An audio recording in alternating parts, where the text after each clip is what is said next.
If you're hearing this now, make sure your doors are locked. Your lights are off. A single candle may flicker beside you, but sometimes a candle is not enough to keep the darkness away. Tonight, I open an old notebook. Its pages are worn, its ink faded, but what it holds has never lost its power. These are not fairy tales, not bedtime stories. These are the whispers of the night, secrets carried from one trembling soul to another. Every page is a memory, every line, a warning. And once you've heard them, you may never see the world the same way again. So, shall we turn the first page together? The eyes of the dead. They say every death in the countryside is a ritual, not just an ending, but a passage. But what happens when something interrupts that passage? The night in the village was always quiet after a funeral.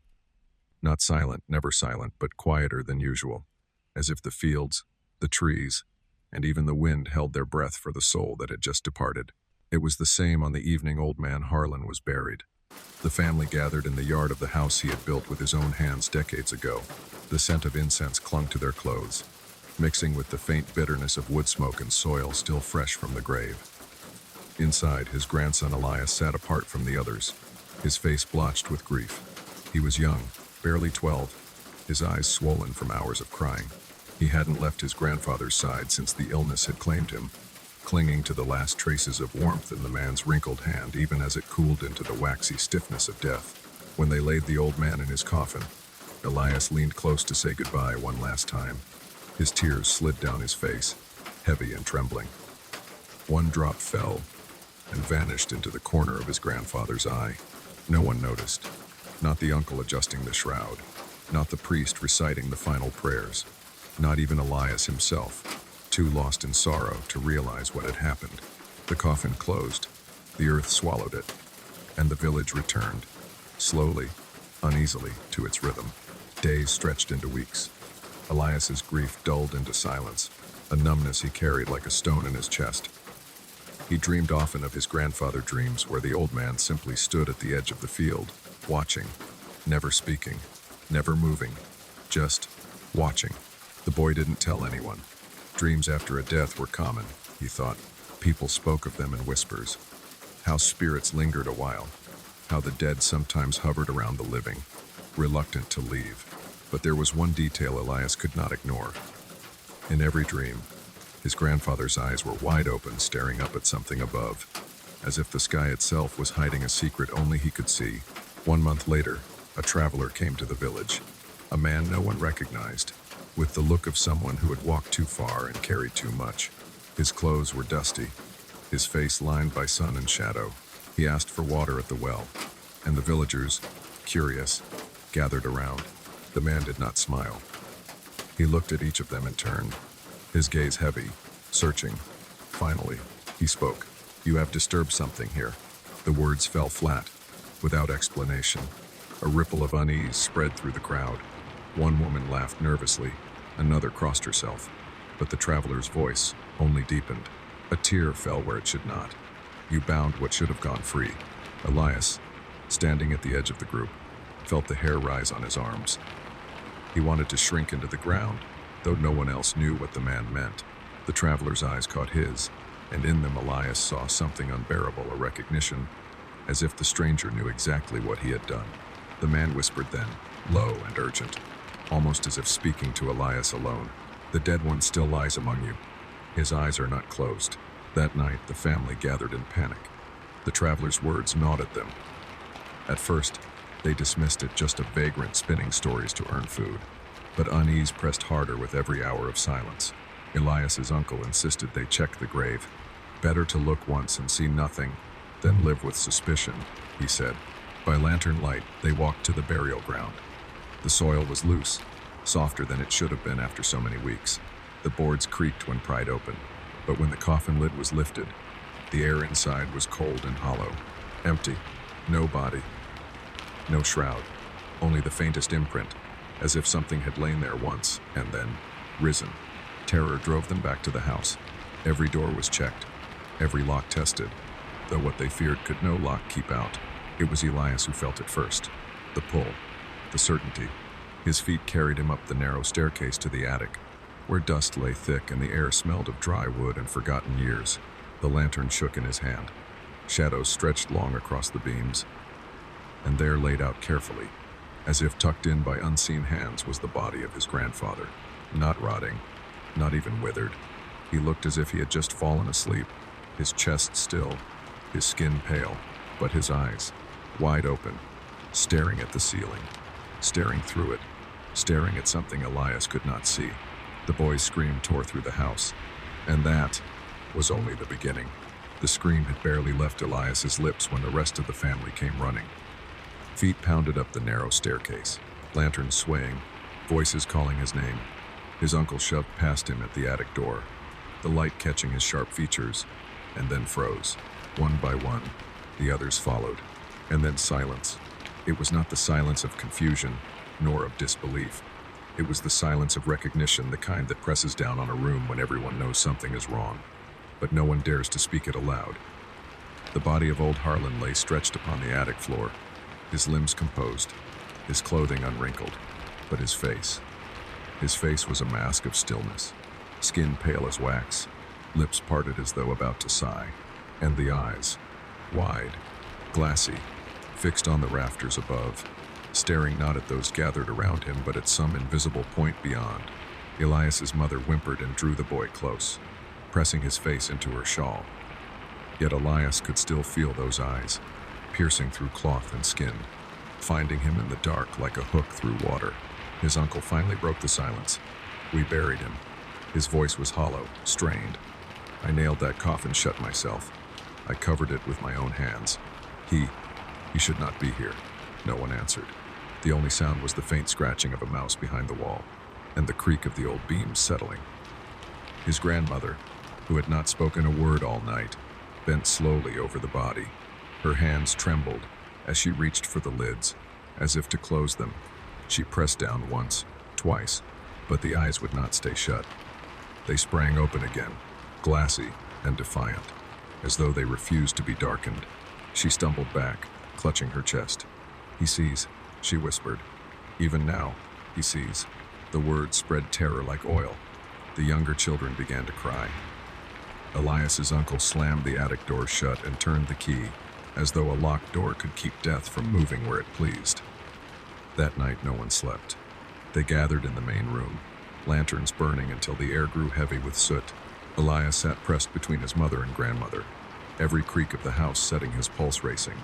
The others spoke in low, frantic voices. "It must be sorcery," someone muttered.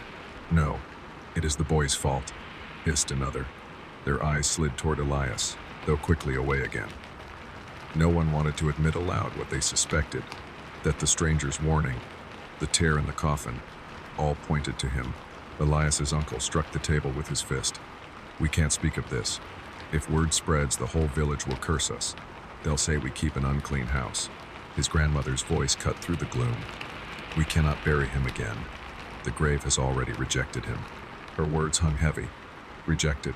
The earth itself had spit the dead back into their home. Elias stared into the lantern flame, feeling its heat lick his skin. In the glow, he thought he saw shapes dance across the walls, shadows that did not match the movements of those seated nearby.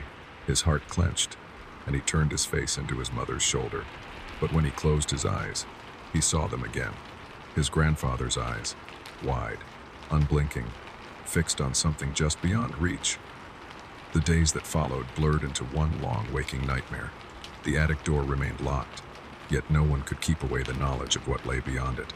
At night, when the house grew still, Elias swore he heard footsteps pacing slowly above, a dragging sound, sometimes a soft groan, as though the boards themselves were straining to breathe.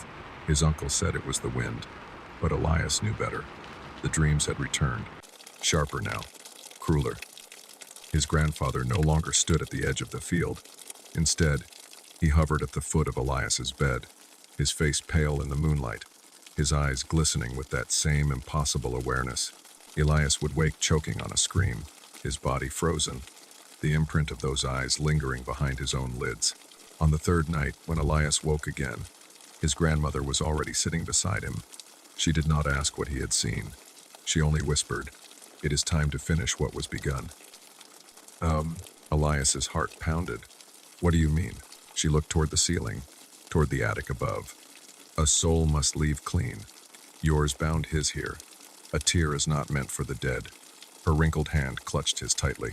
There is a way, but it will not be gentle. The next evening, the family gathered once more. This time there was no talk of secrecy. Fear had burned it away, leaving only desperation. The travelers' warning returned to their minds. Every word ablaze. You bound what should have gone free. They lit candles, forming a circle on the floor. A bowl of salt, a knife, and a small clay jar were placed at the center. The grandmother's voice trembled as she explained the ritual passed down in whispers meant not for healing, but for severing. We must burn the body, she said. Only ash can release what is trapped.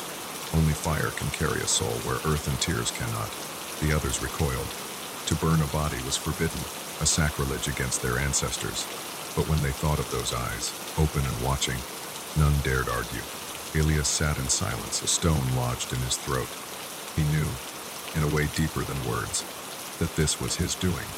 The weight of it pressed on him, crushing. Yet when his mother's hand tightened on his shoulder, he felt something else as well, an awful, silent relief. For if the ritual worked, perhaps the dreams would end. Perhaps the eyes would finally close. That night, under a moon veiled by clouds, they unlocked the attic door. The air inside was heavy, stagnant, thick with the smell of old wood and dust. The body still lay as before, serene, untouched by decay. Elias's lantern quivered as he lifted it, the light spilling across the still form, and the eyes, still open, still staring upward, as if fixed on the heavens themselves. His grandmother stepped forward with the jar of oil. Do not look into them, she warned. Whatever he sees, it is not meant for us. But Elias could not help himself. His gaze was drawn, helpless, into those glassy depths. For a heartbeat, he thought he saw something move inside them, something vast and shifting, like the reflection of a storm in deep water. His breath caught, and he stumbled back, clutching his chest.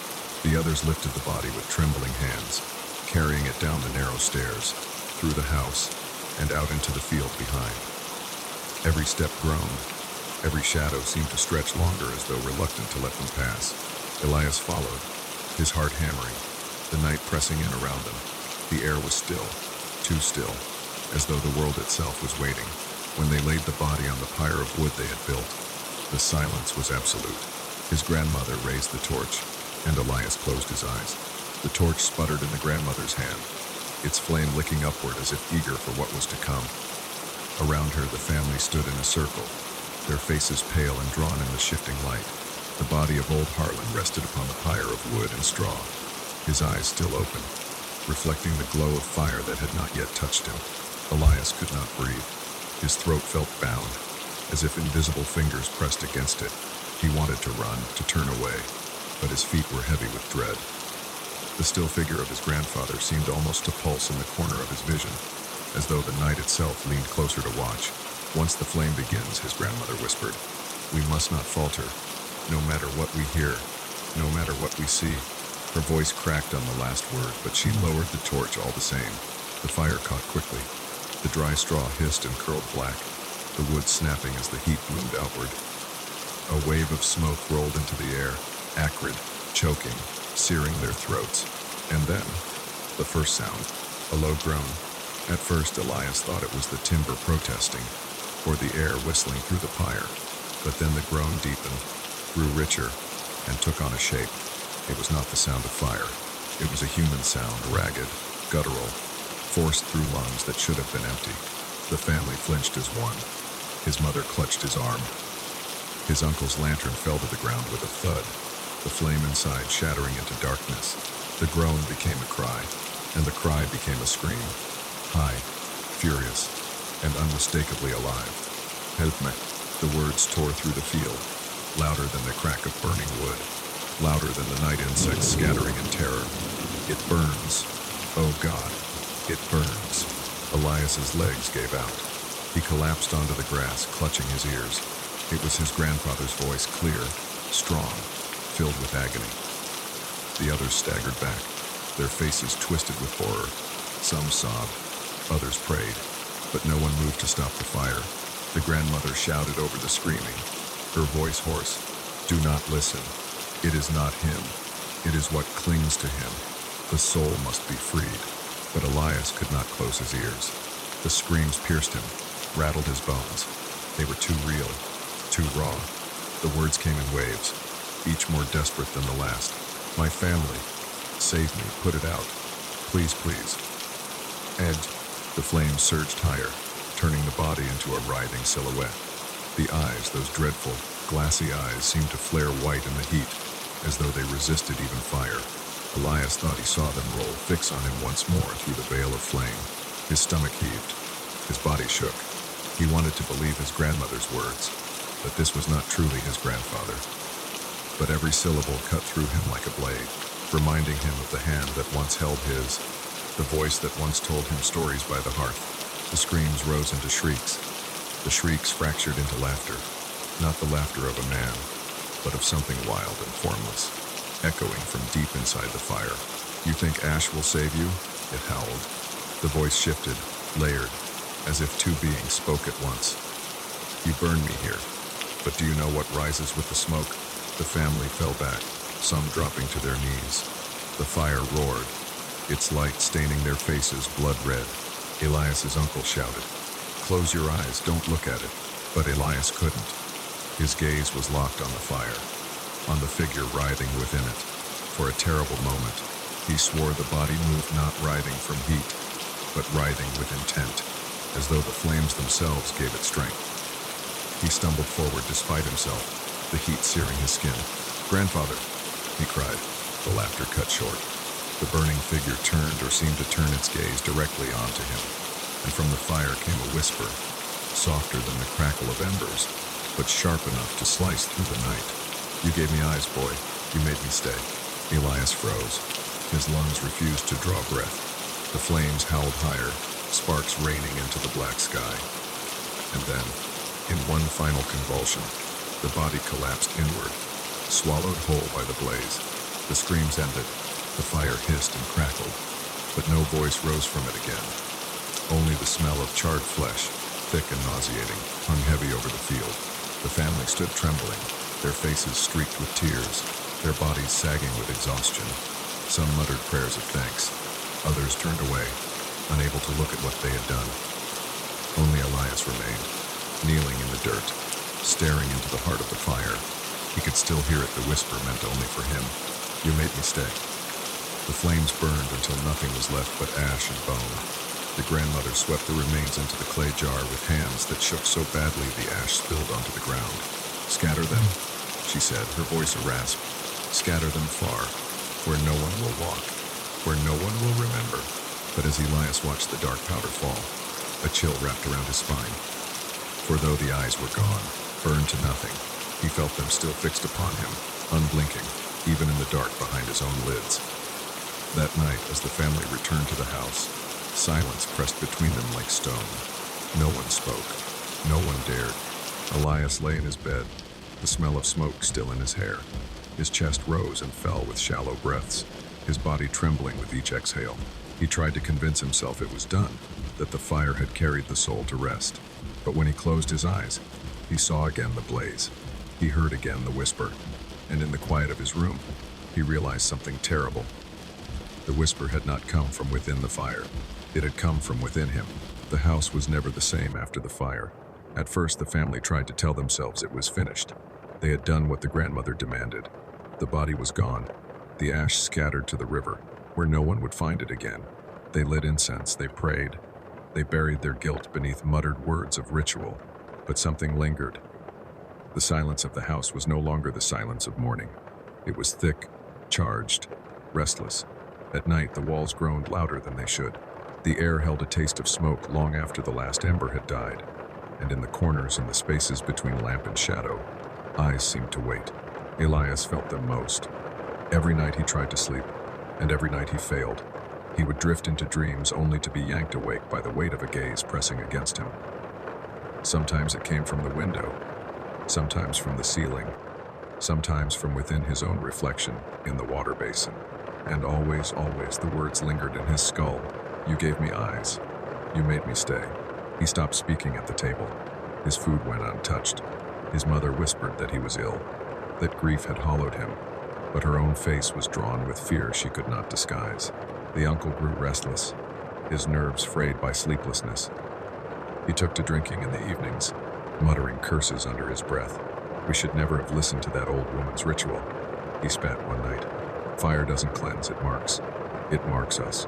The grandmother's eyes blazed. Would you rather he walked among us still? Would you rather his body lie in the attic forever? But her words rang hollow, even to her.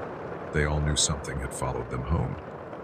It began with the mirrors, the small one above the washstand, the round one hanging near the front door, the cracked shard in the barn, each in turn betrayed them. The reflections no longer obeyed. When Elias looked into the glass, he did not see his own weary face. He saw the eyes of his grandfather, wide and unblinking, staring back.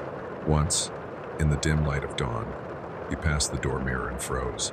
For a moment, the reflection was not him at all. It was old Harlan, charred and blackened, lips curled in a grin. When Elias gasped, the mirror shattered with a sound like laughter. The others saw things too. His mother swore she heard the old man's cough in the hallway. His uncle claimed he woke one night to find the bed dipped beside him, as if someone had lain down to sleep. The grandmother admitted nothing, but her hands shook constantly, the knuckles white around her rosary beads. And then came the voices. At first faint, barely more than the wind sighing through the rafters, but they grew louder, sharper, threading through every silence. You should not have burned me. I am still here. You cannot close what has been opened. The worst was the attic. No one dared go there anymore. Yet at night the sound of pacing returned, footsteps heavy and deliberate, moving back and forth, back and forth. Sometimes the family heard them pause directly above their beds, as though something listened to their breathing, measuring each rise and fall of their chests. One night Elias could stand it no longer. He rose from his bed, clutching the lantern in both hands, and climbed the stairs. His legs shook, his teeth chattered, but some force stronger than fear drove him upward. The attic door creaked open. The lantern spilled its weak glow across dust and cobwebs. Nothing moved. And yet, Elias' heart stopped. There, on the wooden floor, lay the imprint of a body, as though someone had been lying there for hours, staring up at the ceiling. And at the far wall, burned into the wood itself, were two dark circles, perfectly round, perfectly aligned. Eyes. By the next morning, the family no longer argued about what was happening. They sat around the table in silence, their faces drawn, their voices gone. It was the grandmother who finally broke. "We freed nothing," she said flatly. "We only gave it form." Her words struck like a hammer. No one contradicted her. No one could. "What do we do?" Elias's mother whispered. The old woman stared into the distance. "I do not know." The uncle slammed his fist against the wall. "We should leave. Leave this house. Leave this cursed land. And where will we go?" The grandmother snapped. "Do you think the dead cannot follow?" Elias listened, his stomach churning. He wanted to cry out, to confess, to beg forgiveness, but the words stuck in his throat, heavy as stone. He knew what none of them dared say aloud. The curse was bound, not to the house, not to the land, but to him. His tear had chained the soul. His presence kept it near. That night, the dreams changed. Elias found himself standing in the attic, though he knew he was asleep. The air was thick, suffocating, heavy with the stench of ash. He looked down, and the imprint on the floor pulsed as though alive. Slowly, a figure rose from it, tall and blackened, its features crumbling and reforming like smoke. The eyes opened, not glassy now, but bright, burning with a light that seared straight through him. "You burned me," it said, voice like crackling wood. "You think that frees me?" Elias could not move. His body was stone. "You gave me eyes, boy. Eyes that see where I could not. You gave me the earth, the fire, the smoke. Now I see everything." The figure leaned close, the heat blistering his skin. Its voice dropped to a whisper. "And I see you." Elias woke screaming, drenched in sweat. But the whisper did not fade. It echoed in his ears long after his eyes opened, long after the shadows of his room returned to stillness. He clutched his chest, trembling, and knew the truth. The fire had not destroyed his grandfather's spirit. It had awakened something far worse. The next day, the family gathered in the kitchen, too afraid to separate. The grandmother's voice was barely more than a breath. It will not end with us. This thing, it will spread. It will call others. We have made a beacon, the uncle swore, rising to his feet.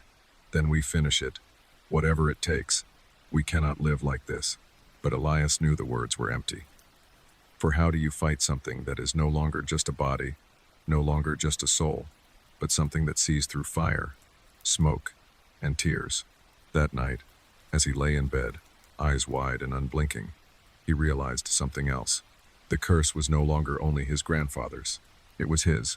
The nights after the fire grew heavier, as though the very air carried ash.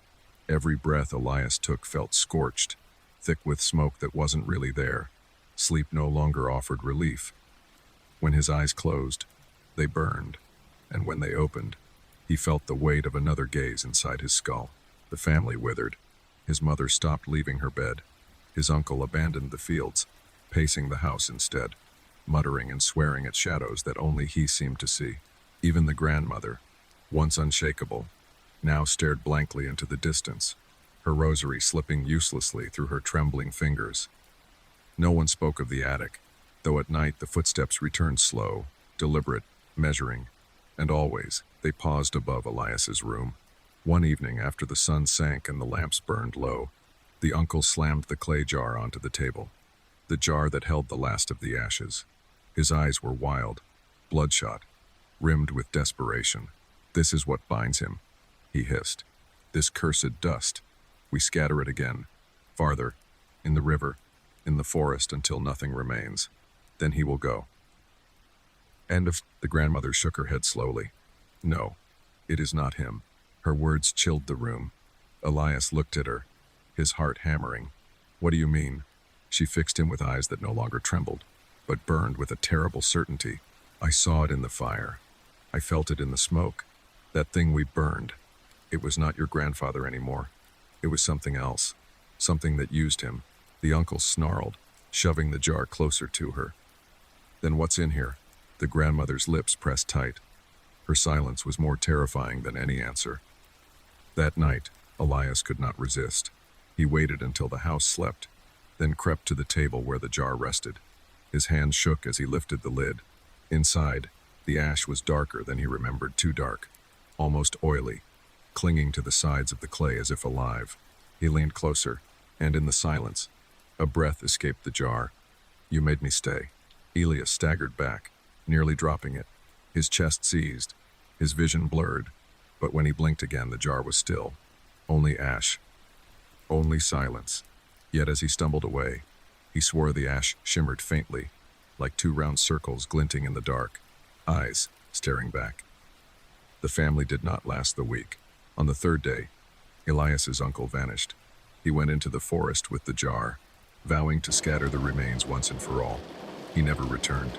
They found only his boots by the riverbank, the mud around them marked with deep impressions as if something with hands larger than a man's had pressed into the soil. The grandmother stopped eating altogether. She whispered constantly, prayers spilling from her lips, though they sounded more like apologies than pleas. We should not have burned him. We should not have touched him. We should have left the earth to do as it willed. Elias's mother begged her to stop, but her own eyes were hollow, her hands weak. Elias began to feel as though he were the only one still alive, though even he doubted it at times. For when he looked into a mirror, or into still water, the face that stared back seemed older, its eyes wide, unblinking. One night, he woke to find the jar in his room. He had not carried it there. His mother had not the strength. His grandmother would never dare. Yet there it sat, heavy and silent, at the foot of his bed. He stared at it until dawn, too afraid to touch it, too afraid to look away. On the final night, the house shook. It began with footsteps heavier than before, dragging, circling the rooms. The lamps guttered, though no wind blew. The walls groaned as if something pressed against them from without. And then, a voice filled the air. Not from the attic, not from the jar, from everywhere. "You thought fire would free me." The voice was layered, human and not human, scraping against Elias's skull. "You thought ash would bind me, but what burns is not always what dies." The grandmother screamed, clutching her chest. His mother collapsed to the floor, gasping for breath. Elias stumbled forward, clutching the jar. Desperate, terrified. "What are you?" he cried. The voice swelled, shaking the rafters, rattling the windows. "I am what you called with your tears. You opened the door. You chained me here. I wore his body until you fed it to the flame. Now, I wear the flame itself." The jar cracked in Elias's hands. A fissure split down its side, glowing faintly, as though embers still lived inside. A hot wind rushed from it, swirling through the room, scattering sparks of ash that glittered like eyes in the dark. The grandmother collapsed, lifeless. His mother crawled toward him, whispering his name, before the ash filled her lungs and silenced her. Elias was alone. The voice whispered again, low, intimate, meant only for him. "You gave me eyes, boy, and now you will never close them." The jar shattered. Ash exploded into the air, wrapping Elias in its choking embrace. He fell to the floor, his body convulsing. He tried to shut his eyes, but they refused. They burned, wide, staring, fixed on the ceiling. Through the haze, he thought he saw his grandfather's face leaning over him, charred, grinning. Behind it, shapes twisted, vast and formless, things that had never been meant to touch this earth. And then silence. When dawn came, the house was empty. No voices, no bodies. Only the faint trail of ash leading back to the attic. And on the attic floor, carefully laid out as if in repose, lay Elias, his chest still, his skin pale, his eyes wide open, staring upward, staring through the rafters, staring at something only the dead could see. The whispering tree. Here, in this quiet riverside town, the guardian is a tree, an ancient mulberry, older than memory, older than the town itself, and some say, older even than the river. The tree stood on the riverbank, its roots twisted deep into the earth as though they had drunk not only water, but time itself. Its trunk was broad enough that 4 grown men, arms outstretched, could not circle it. Its bark was rough, furrowed, like the face of a giant who had seen too much, and its branches stretched so wide that when you stood beneath them, the world beyond seemed to vanish. The people of the town treated it with reverence. They said the mulberry had been there before their houses, before their cobblestone streets, before their prayers found names for the gods. They laid offerings at its roots, bowls of rice, carved trinkets, even coins pressed into the bark. In return, they said, the town was safe. Crops grew. The river never starved them with drought, never drowned them with flood. Children were warned not to play roughly around the tree. Birds nested high in its branches, and every spring, their song filled the air. "Those nests are sacred," the elders said. "They are gifts. Disturb them, and the tree will remember." Most obeyed. Most. That summer was hotter than usual. The river shrank to half its width, revealing stones slick with moss, glistening in the sunday. The fields cracked, and tempers frayed. The town's young men grew restless, gathering by the riverbank with cigarettes and laughter that bordered on cruelty. One evening, 5 of them, boys more than men, sat in the shadow of the mulberry. Their laughter rang too loud in the heat. They talked of leaving the town, of city lights and pleasures that waited elsewhere. One of them, a boy named Cal, looked up at the nests tangled in the highest branches. "Why do we bow to a tree?" he scoffed. "It's nothing but bark and leaves.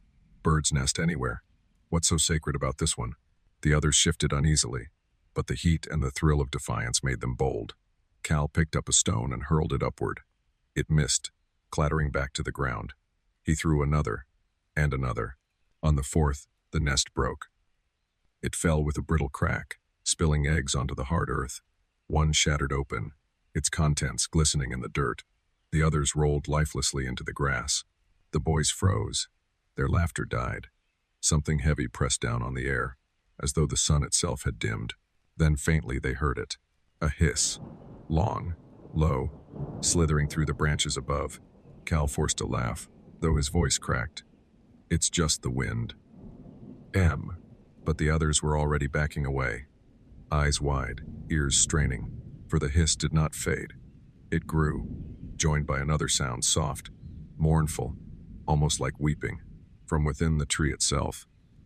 That night, the townspeople heard it too, the hiss, The cry.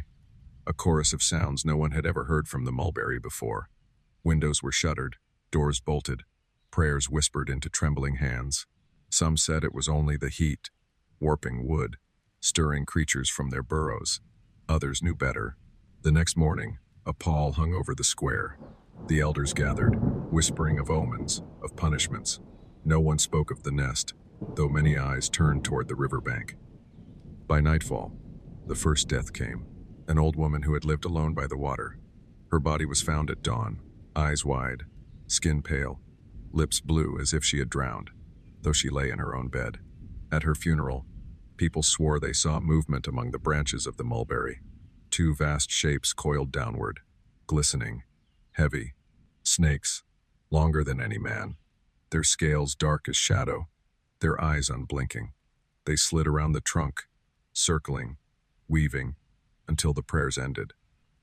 And when the coffin was lowered, the snakes vanished, melting back into the bark as though the tree had swallowed them whole. Children cried, adults trembled, but no one dared cut the tree. It had always been their guardian. Perhaps, they told themselves, this was only its mourning. But Elias, the same boy who had once dropped a tear into his grandfather's coffin, now older, carrying shadows in his eyes, Elias was the one who heard the whispers first.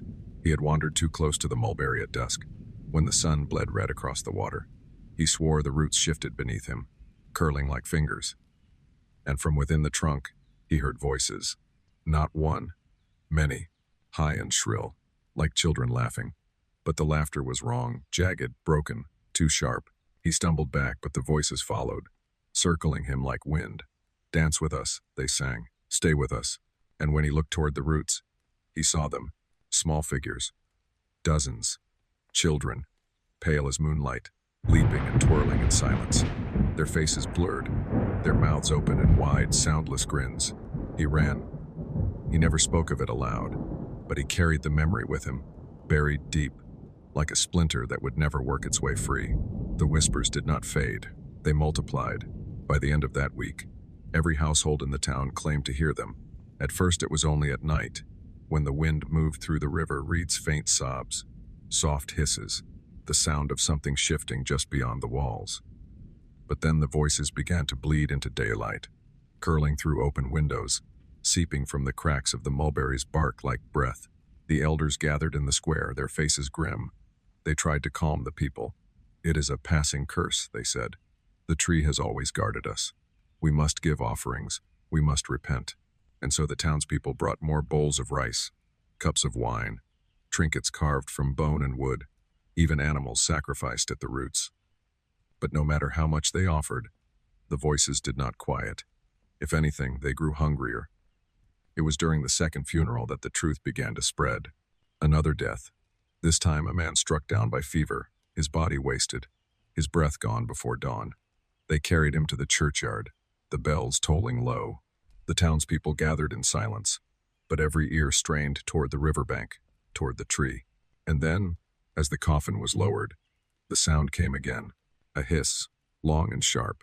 Two serpents, larger than before, slid from the mulberry's trunk. Their scales caught the light, glistening like wet stone. Their eyes burned yellow, unblinking, fixed on the open grave. The crowd gasped, some falling to their knees. The snakes twined together, circling the coffin, their tongues flicking in and out. And then without a sound they melted back into the bark, disappearing as though they had never been. No one spoke. But from that day the funerals became a spectacle of terror. For each death that followed, the snakes appeared. Always, too. Always from the tree. Always at the moment the coffin touched the earth. Whispers turned to rumors. Rumors turned to fear.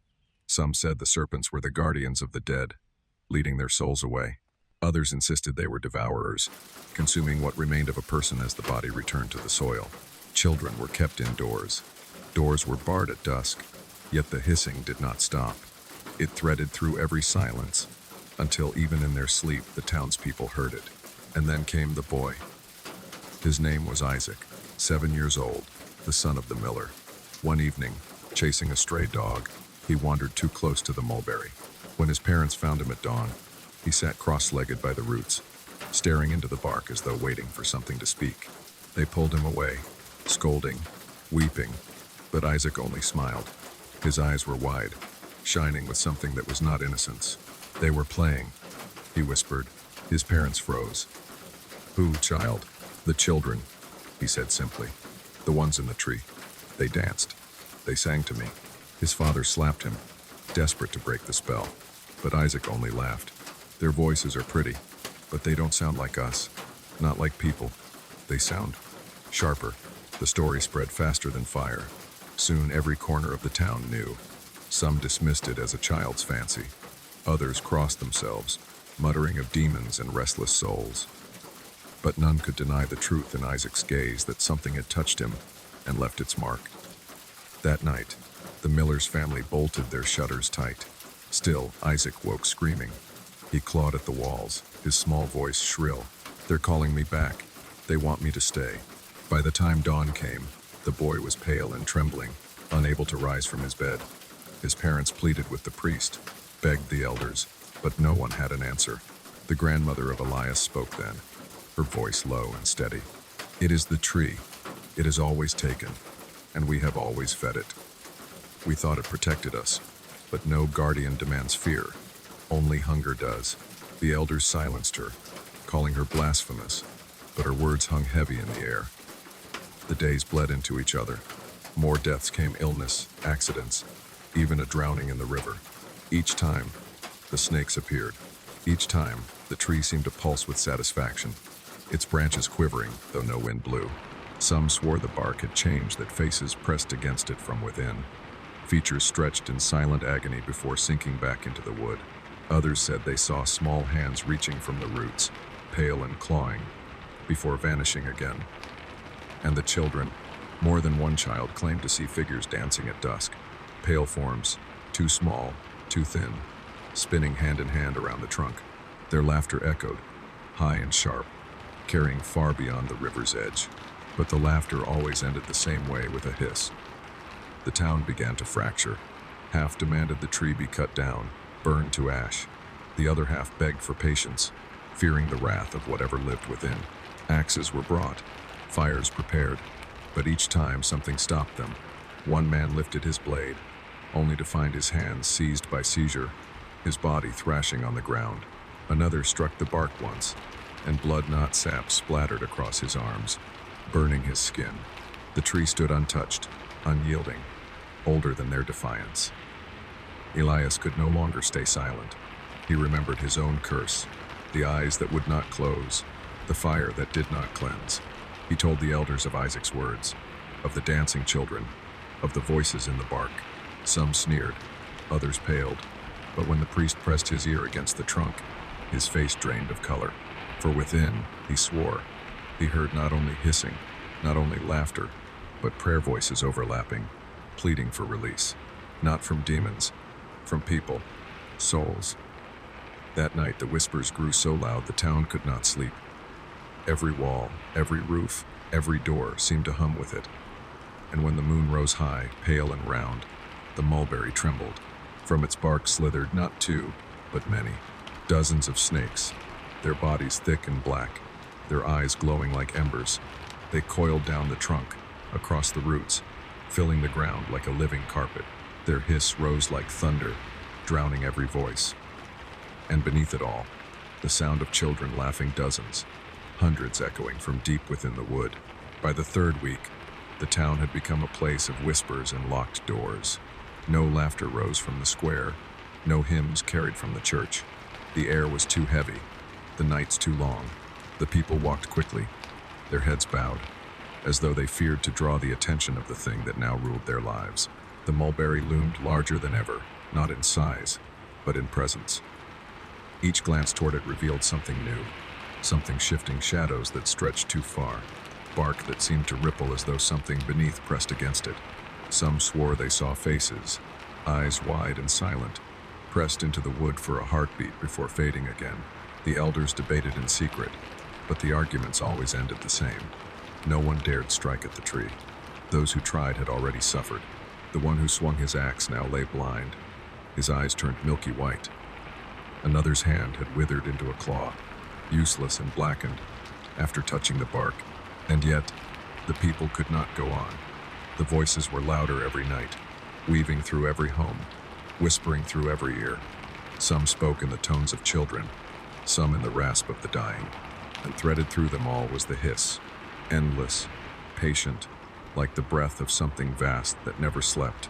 The elders called for a ritual of appeasement, not the small offerings of food and trinkets, but something larger, something final, a sacrifice. No one said the word aloud, but everyone knew. On the appointed night, the townspeople gathered by the river. Torches ringed the mulberry, their flames shuddering though no wind stirred. The branches arched overhead, blotting out the stars, turning the world beneath into a chamber of shadows. The priest spoke first, his voice trembling. He called upon the guardian, upon the spirit of the tree, begging for mercy.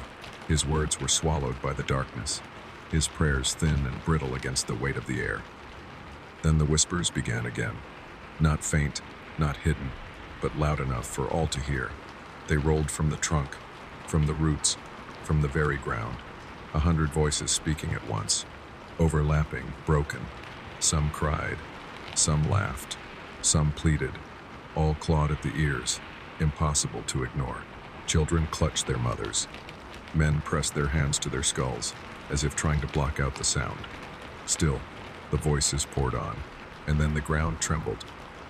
The bark split, cracking like bone. From the gash slid the serpents. Not 2, but 4, then 6, then more, their bodies thick and glistening, weaving together as they coiled around the trunk. Their eyes glowed in the torchlight, dozens of yellow orbs watching, unblinking, drinking in the fear that rolled off the crowd. No one moved. No one breathed. The snakes stretched higher, their bodies vanishing into the branches, their hissing drowning the whispers until the air was filled with one sound alone, the promise of hunger. The priest dropped to his knees, sobbing, "We give you what you ask. Only spare us." But the tree was not listening. From its roots, pale shapes began to emerge. At first they looked like mist, curling white against the earth. But the mist thickened, hardened, until it became small figures, dozens of them. Children, their limbs thin, their faces blurred, their mouths frozen in wide, unnatural smiles. They circled the tree, their bare feet silent on the earth. They linked hands, swaying, their movements jerky and wrong, as though pulled by invisible strings. Their heads turned in unison toward the crowd, and their mouths opened. The laughter that spilled out was not laughter at all. It was sharp, metallic, the shriek of blades scraped together, the wail of iron tearing. Yet it carried the rhythm of joy, of play, twisting what should have been innocent into something unbearable. The crowd broke. Screams tore the night. Some ran for the river, others for their homes. But the serpents shifted, their bodies blocking every path. The children's figures pressed closer, their hands reaching out, their fingers impossibly long, curling like roots. Elias stood frozen among them, his body trembling, his heart thundering in his ears. He remembered Isaac's wide-eyed smile, the way he had whispered of dancing children. He remembered the voices in the bark, and he knew, with a clarity that hollowed him, that the mulberry did not guard it harvested. It had always harvested. The boy wanted to flee, but his legs refused. His eyes were drawn upward, to the crown of the tree. For a moment, he thought he saw something vast stir among the branches, something older than the town, older than the river, older than the soil itself. A shape that was not tree, not beast, not spirit, but all of them at once. And it was watching. The laughter rose, the hissing thundered, and the ground itself seemed to breathe. Elias dropped to his knees, pressing his hands to his ears, but still the sound poured in, rattling through his bones, searing into his skull. Around him, the townspeople wailed, their torches falling, their prayers lost. The priest screamed until his voice broke, his body convulsing as though the roots themselves had reached into his chest. One by one, they fell silent, their mouths still moving but no words escaping, as if the tree had stolen even their breath. Elias forced his eyes shut. He whispered a prayer, not to the tree, not to any god he had been taught to believe in, but to the river, to the earth, to anything that would listen. But the only answer was laughter. When dawn came, the town was silent. The torches had burned to ash. The river moved sluggishly, its surface reflecting the mulberry's twisted shadow. The people awoke in their beds, dazed, hollow-eyed, unable to remember the night fully. Only Elias recalled it clearly. He saw again the children circling, the snakes coiling, the thing in the branches, and when he tried to speak, no one listened. The elders declared the ritual complete. The priest claimed the tree had accepted their devotion.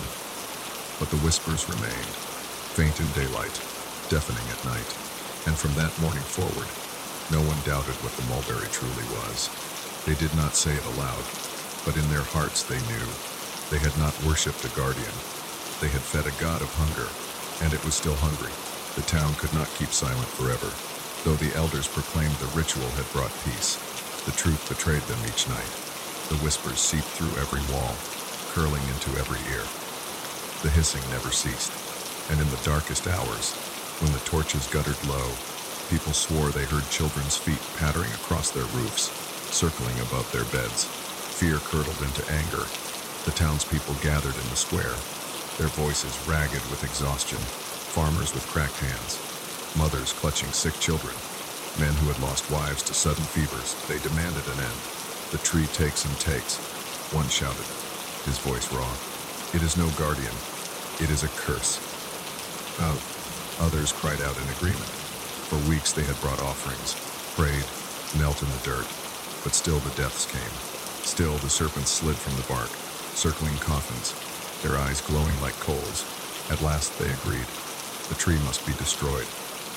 They came at dusk, bearing axes, saws, and torches. The air was thick with smoke from the fires they had prepared. Piles of dry timber stacked high around the roots. Mothers whispered prayers. Men shouted to one another, and the children were driven back to their homes. Elias stood among them, clutching nothing but his own breath. His body trembled, though not from the night air. He remembered what had happened to those who struck before the blind man, the withered hand. But this time, the whole town was here. Perhaps together, they might succeed. The first axe bit into the bark with a crack. Sap spurted, thick and dark, almost black in the torchlight. A second strike followed, then a third. The townspeople cheered, voices rising with desperate hope. But the cheer died quickly. From the wounds in the bark oozed not sap but blood. It poured down the trunk in thick rivulets, steaming where it touched the earth. The smell was sharp, metallic, unmistakable. The men staggered back, their faces pale. The tree shuddered. From its crown came a groan, deep and resonant, as if the earth itself had shifted. The branches whipped violently, though the night was still. Leaves tore free, raining down like a storm, and from within the cracks of the trunk, eyes opened dozens, hundreds, round and glowing, fixed upon the men who dared to wound it. The axes fell silent. The men froze. The eyes did not blink. Then the serpents came, not two, not six, too many to count. They poured from the bark like water, their scales glistening, their bodies weaving together until the trunk itself seemed alive with motion. They spread across the roots, across the ground, circling the townspeople in a living wall. The hissing was deafening. The ground quaked beneath their weight. A man screamed and swung his axe. The blade cleaved into one serpent, but instead of flesh, it struck something harder, stone or bone. The serpent recoiled, unhurt, its eyes narrowing. Another lunged, wrapping around the man's arm, snapping it like a twig. His scream was drowned by the hiss of 100 tongues. The townspeople broke. Torches were hurled at the trunk, flames licking upward. For a heartbeat, the fire seemed to take, crackling across the bark. Hope surged until the tree groaned again. The flames sputtered. The fire that touched the trunk guttered and died, as though swallowed whole. Smoke coiled upward, thick and black, carrying with it voices, wails, sobs, laughter that sent the people staggering back. The fire had not burned the tree. The fire had fed it. Elias clutched his ears, but the voices still pierced through. He recognized some, the miller's wife, dead of fever, the old woman found blue, lipped in her bed. Their cries wove with the shrill laughter of children, echoing, mocking. And through it all, one voice rose above the rest, deep, hollow, ancient. You are mine. The words vibrated through the earth, through the river, through their bones. The ground split at the roots, sending cracks racing across the field. From the fissures spilled more shapes, not serpents this time, but figures. Human shapes, pale and translucent, their faces twisted in agony. They clawed upward, their mouths open in soundless screams, before being yanked back into the soil as if by unseen chains. The townspeople scattered, shrieking, their torches falling uselessly to the ground. Some fled toward the river, only to find the water churning, the surface crawling with writhing forms. Others stumbled into the forest, but the trees there seemed to twist and turn, their paths leading always back to the mulberry's shadow. There was no escape. Ilias fell to his knees at the edge of the roots. His chest heaved, his mind fractured by the cacophony. The whispers clawed at him, pulling, demanding, and somewhere beneath them all, he heard laughter he recognized. Esau, the boy's voice, clear and bright, woven through the hiss. "Dance with us," it called. "Stay with us." Ilias squeezed his eyes shut, tears streaming down his face. He wanted to pray, but the words would not come. Every prayer he had ever learned felt hollow, brittle, useless against the ancient hunger pressing down on him. He opened his eyes again, and the truth was undeniable. The mulberry was not a guardian, not a protector. It had never been. It was a prison, yes, but one that had long since turned inside out, feeding on every soul placed in its shadow. It thrived on devotion, on death, on fear, and now, with each death, with each offering, it grew stronger. The people had never been its worshippers. They had been its cattle. The night ended not with victory, but with surrender. By dawn, the fires were out, the axes abandoned. The square was silent, the river sluggish. The survivors returned to their homes, their faces gray with terror. No one spoke of destroying the tree again. No one dared. The elders called for prayer, for repentance. The priest urged silence, obedience, but their voices were thin, their eyes hollow. The truth was carved into the town, like a scar. They were bound. Elias sat by his window, staring at the mulberry's shadow across the water.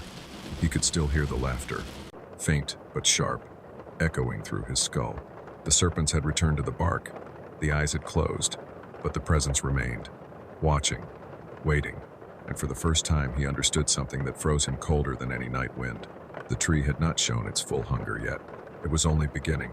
The town lived on, but it was not the same town. No one spoke of the night of fire and serpents. The elders insisted on silence, calling it a test that must never be repeated. But silence could not erase the memory of blood seeping from bark, of eyes blooming across the trunk, of serpents too many to count. The mulberry still stood, its branches heavy, its roots drinking deep of the river, and though no one dared to approach it, they could feel its presence reaching further, its shadow stretching wider with each passing day. The air around the town thickened, heavy with a sweetness that clung to the throat. People woke with the taste of ash in their mouths, though no fires burned. Crops wilted at the edges of the fields. The river ran slower, as though something vast and unseen had settled in its bed, and the voices never stopped. At first, they belonged to the dead. The townspeople had known wives, brothers, children, their words laced with sorrow. But slowly, new voices slipped in. Voices that no one recognized. Young, old, pleading, mocking, as though the mulberry was feeding on more than just the town now, as though its roots had reached farther than the river. Children were the first to notice. They would wake in the night and whisper of music outside their windows high, sharp notes that rose and fell like laughter. They said they saw pale figures dancing at the edge of the fields, their faces blurred, their feet barely touching the earth. Some followed the music, drawn to it as though in a dream. And in the morning they were gone. The elders forbade anyone from speaking of it. But whispers grew. Families moved away, dragging their children with them, fleeing upriver or into the hills. Yet even there, some claimed to hear it, the faint hiss, the laughter at night, the sound of roots shifting beneath the soil. The mulberry's shadow stretched far. Elias tried to hold on to sanity, but it slipped through his fingers. He dreamed of Isaac Knightley, the boy's pale hands beckoning from the roots. He dreamed of the children's circle, their jerky dance, their laughter like knives. He dreamed of serpents coiling around him, their scales rough, their eyes unblinking. He told himself they were dreams, but each morning, he woke with dirt beneath his nails and scratches across his arms, as though he had clawed at the ground in his sleep. One dawn, He found muddy footprints leading from his bed to the window. Small footprints, children's footprints. The townspeople grew weaker. Some wasted away in their beds, their eyes wide, their lips moving in prayers no one could hear. Others vanished without a trace. At every funeral, the serpents came, sliding down the bark, circling the grave before melting back into the wood. The sight no longer shocked anyone. It was expected. One by one, faith withered. They no longer called the mulberry a guardian. They no longer brought offerings. They simply endured, clinging to life, waiting for their turn. And the tree endured too, silent, patient, watching. But then, strange things began to happen beyond the town. A merchant passing through told of a neighboring village where children swore they saw a pale shadow dancing by the water at night. A fisherman claimed he caught a branch in his net, slick with blood, though no storm had torn trees into the river. A woman who fled the town awoke in her new home to find her floorboards damp, roots curling up through the cracks, whispering her name. The mulberry was growing, not in size but in reach. Its roots were wandering, threading through soil and water, pulling new voices into its chorus. It was no longer content with one town. Elias knew then that it could not be stopped. He felt it every time he closed his eyes, every time he heard the hiss between the wind and the grass. The mulberry did not live in the ground. It lived in fear, in memory, in every whispered story passed from mouth to mouth. The more they spoke of it, the stronger it became. The more they remembered, the further its roots spread, and he realized something worse. Even silence was not safety, for the story was not just in the town anymore. It was in him, in his dreams, in his words, in every breath he struggled to take. Years later, travelers would pass by the town and see the tree still standing, older than ever, its branches blotting out the sky. They would hear whispers in the night, though the townspeople denied them. Some swore they saw children dancing at the roots. Others swore they heard snakes hissing from the river. Most did not return, and those who did brought the story with them, carrying it upriver, into the hills, across the country. They whispered of a mulberry tree older than time, a tree that fed on souls, a tree that laughed with children's voices and hissed with serpents' tongues, and with every retelling, the roots reached further. Even now, some say, if you are near a riverbank at night, and you hear laughter that is too sharp, too broken, you must not look. If you feel the earth shift beneath your feet, as though roots were crawling, you must not stay, for the mulberry has learned to stretch beyond the soil. It listens, it follows, it waits, and perhaps, even now, as you sit in the dark, hearing these words, you feel it, the hiss beneath your window, the laughter just outside your door, the shadow of branches against the wall. Perhaps you think it is only the wind, only your imagination, but you would do well to remember what the townspeople learned too late. The mulberry was never their guardian. It was never meant to protect. It was a mouth, a prison, a god, and now it is hungry for you. The field of hunger. The people in the valley whispered that the wasteland beyond the river was such a place. Once, long ago, it had been a burial ground, not for honored ancestors, but for those who had starved. When famine swept through the villages, bodies had piled faster than graves could be dug. Men, women, children, all laid in shallow earth, the soil heavy with hunger, their spirits restless with unfinished suffering. No one built houses there. No one farmed there. Even the animals avoided it. Grass grew tall and brittle. Trees leaned at odd angles, their branches twisted like claws. At night, the air seemed too thin, as though it had already been breathed by other mouths. Only one man dared to work its edges. They called him the daredevil. He was no hero, no saint, just a stubborn old man who had lived too long to fear whispers. His real name was forgotten by most. People only remembered his laugh, dry and sharp, and the way he shrugged at warnings. "The dead can't touch me," he'd say. "If they could, I'd have been gone years ago." So when his crops failed closer to town, he moved his plow nearer to the cursed ground, and when people muttered that he'd lose more than seeds there, he only spat and kept working. That summer night, the moon hung thin and sickly, a blade of silver in a hazy sky. The daredevil worked late, as he often did, his hoe striking rhythmically into the earth. He told himself the night air was cooler, that the soil turned easier beneath the stars. But the truth was simpler. He liked the quiet. Out here, no one told him he was foolish. No one watched with pity. No one whispered behind his back. The crickets rasped in the weeds.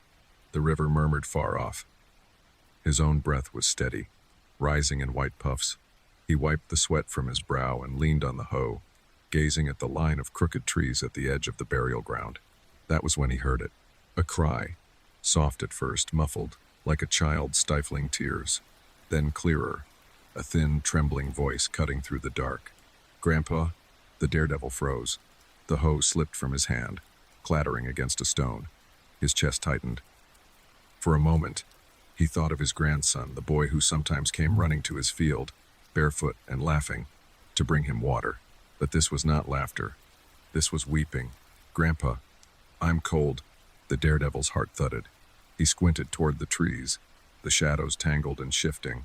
A small figure seemed to waver there, pale against the dark, no taller than a child. His mind fumbled for sense. Had the boy come to him in the night? Why would he? And why call out so strangely, in that thin, broken tone? "Grandpa, help me." The voice carried again, too sharp, too close, as though the words slipped not from the air but from the soil itself. The daredevil stepped back. His breath came shallow. He knew, suddenly, where he was, not just at the edge of his field, but at the edge of the burial ground, the place where the starved had been buried, the place no one should linger after dark. His grandson was at home, asleep in bed. This was not him. A coldness swept through the grass, bending the stalks though no wind blew. The daredevil gritted his teeth, forcing his body not to tremble. He told himself he was too old to run, too stubborn to cower. Yet his knees shook, and his hands ached for the hoe lying in the dirt. He did not move closer. He did not answer, but the voice did not stop. "Grandpa," it whimpered. "Come see me. I'm waiting." The daredevil turned sharply, grabbed the hoe, and slung it over his shoulder. He muttered a curse, spitting into the soil. He would not speak to it. He would not give it his voice. That was how they bound you, the old stories said, by making you answer. But even as he walked away, the sound followed, threading through the weeds, soft, broken, endless. "Grandpa." He reached the edge of his field, his cottage light flickering in the distance. Relief prickled through him, though it was thin, fleeting. He could still hear it, faint behind him, a cry stretching thinner and thinner until it was no more than a breath. He told himself he'd dreamed it, that the night had tricked his ears, that hunger and fatigue had bent his senses. He almost believed it until he glanced once more at the line of trees. And there, half hidden in the brush, a face watched him. Not a child's face, not a man's. Something in between, features pale and blurred, as though they had been pressed into shape by hungry hands. Its eyes gleamed faintly, wide and unblinking, fixed on him with a hunger that was not human. The daredevil's breath left him in a harsh rasp. He stumbled backward, clutching the hoe tight. When he blinked, the face was gone. The brush stood empty, still, but he knew what he had seen. He never told anyone whose face it resembled. He only knew that it was not the living. That night, as he sat by his cold hearth, he remembered a story his grandmother had told him long ago, a tale whispered by the old ones, too dark for children's ears, of a woman who had survived the famine by feasting on the flesh of the dead. Some said she had eaten her own kin. Others swore she had lured strangers to her hut, cooking their bodies into broth. When the famine passed, no one saw her again. They said the earth had swallowed her, burying her among the others. But the old ones warned that hunger like hers never dies. It waits. It festers. It grows. The daredevil stared into the embers and shivered. Maybe he had been lucky that night. Lucky that all he heard was a voice. Lucky that all he saw was a face in the brush. Because if the stories were true, and if she still walked beneath that cursed soil, then the garden he plowed was not his. It was hers. And one night, hunger would call again. The daredevil tried to tell himself it had ended when he left the field, that the voice had been only the echo of a tired mind, the trick of wind curling through dead grass. But the lie did not hold long. The next night, as he sharpened his hoe by the fire, he heard it again. "Grandpa," soft, faint, seeping not from outside, but from within the walls themselves. He froze, the whetstone slipping in his grip. His cottage was empty, his grandson fast asleep in his own home. far away. Still, the voice carried, pressing against the wood, curling beneath the door. "Grandpa, come see me." The daredevil's hands shook. He spat into the fire, muttered curses under his breath, and forced himself to keep sharpening the blade. But the voice did not stop. It came again and again, thin and fragile, the tone of a child too weak to rise from bed. "Grandpa, I'm hungry." The old man slammed the hoe down, sparks flying from the hearth. His breath came fast, shallow. Hunger. That word cut him sharper than any blade. From then on, the voice returned each night. Always the same, always thin, always begging. Sometimes it called him kindly, almost sweet. Other times it rasped, as though the throat that spoke it was full of dirt. He stopped sleeping. When he closed his eyes, he saw the brush again, saw the pale face watching him from the weeds. Only now, in his dreams, the face leaned closer, its mouth opening wider than it should, its teeth sharp and small like kernels of corn. The daredevil woke, drenched in sweat, his breath ragged. He swore he could smell earth on his pillow, damp and raw. The townspeople noticed. They muttered as he passed, shaking their heads. "The daredevil has finally met his match," they whispered. "The dead are pulling him down." But none dared ask him directly. They feared the answer. He grew gaunt, his eyes ringed with shadows. His laugh, once dry and sharp, fell silent. Even in daylight, he felt watched. When he worked his field, the weeds at the edge seemed to shift. The soil turned clumped and red, as though soaked with something more than water. And the trees creaked as if they held something heavy in their branches. One afternoon, as he bent to tie a sack of grain, he felt it, a breath, warm, damp, against his neck. He spun, hoe raised, but the field lay empty. Only grass, only silence. But deep in the brush, two eyes gleamed back, not round, not human, but long and narrow. Their gleam like candlelight on wet bone. They blinked once, slowly, as though savoring his fear. The daredevil staggered back, crossing himself with trembling hands. For the first time in his long life, he felt old, weak, breakable. That evening, he sat by his hearth, clutching a bottle of rice wine, staring into the flames. His grandmother's story returned. Clearer than ever, the tale of the woman who had survived the famine by feeding on the flesh of the dead. He remembered the details now. How she lured travelers to her hut with the sound of a crying child. How she sat by her cauldron, smiling, her lips slick with grease. How the villagers, desperate and furious, had hunted her down, dragging her into the burial ground. But she had not screamed when they struck her. She had laughed. "You feed me still," she had said. "Every grave you fill, every hunger you bury, I will eat it all." The daredevil drained the bottle in one long swallow. His hands trembled, but not from wine. What if she had never left? What if she still waited beneath the soil, her hunger unending, her face pale in the brush? That night the voice came again, louder this time, sharper. "Grandpa." It slithered beneath his door, wound around his bed, pressed against his ears. He clutched the blanket to his chest, his breath shaking. "I'm hungry, Grandpa. So hungry." The daredevil pressed his palms to his ears. "You're not mine," he growled. "You're not my blood. You're not my kin." The voice only laughed. High, thin, almost like a woman's laugh muffled by soil. "Then whose are you?" it asked. The daredevil's heart pounded. He leapt from bed, seized his hoe, and stormed into the night. The moon was veiled, the fields pale beneath its glow. The weeds swayed, though no wind stirred. He followed the sound. Each step drew him closer to the burial ground. "Grandpa, come closer." The weeds parted, and there she was. Not a child, not quite a woman. Something in between. Her body thin, too thin. The skin stretched tight over bone. Her hair hung in clumps, tangled with soil. And her mouth smiled too wide, the teeth small and sharp, glistening in the moonlight. The daredevil staggered back, clutching his hoe like a shield. She tilted her head, eyes gleaming pale. "So many hungry mouths buried here," she whispered. "So many I have fed.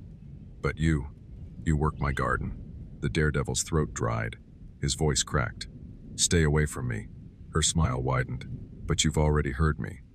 You've already answered. That's enough." The old man fled, stumbling through the grass, his breath tearing through his chest. Behind him, laughter rose high, sharp, endless. A laughter that was not child, not woman, but something older, something hollow with hunger. He slammed his door shut, bolted it, and collapsed against it, gasping. The night outside was silent again, save for the rasp of crickets. But he knew it was not over. The voice would return, the face would return, the hunger would return. And this time, it knew his name. The daredevil did not return to his field for 3 days. He kept to his cottage, shuttering the windows, bolting the door, drinking from dawn until sleep clawed at him. Yet even through wood and silence, the voice pressed close. "Grandpa, I'm hungry."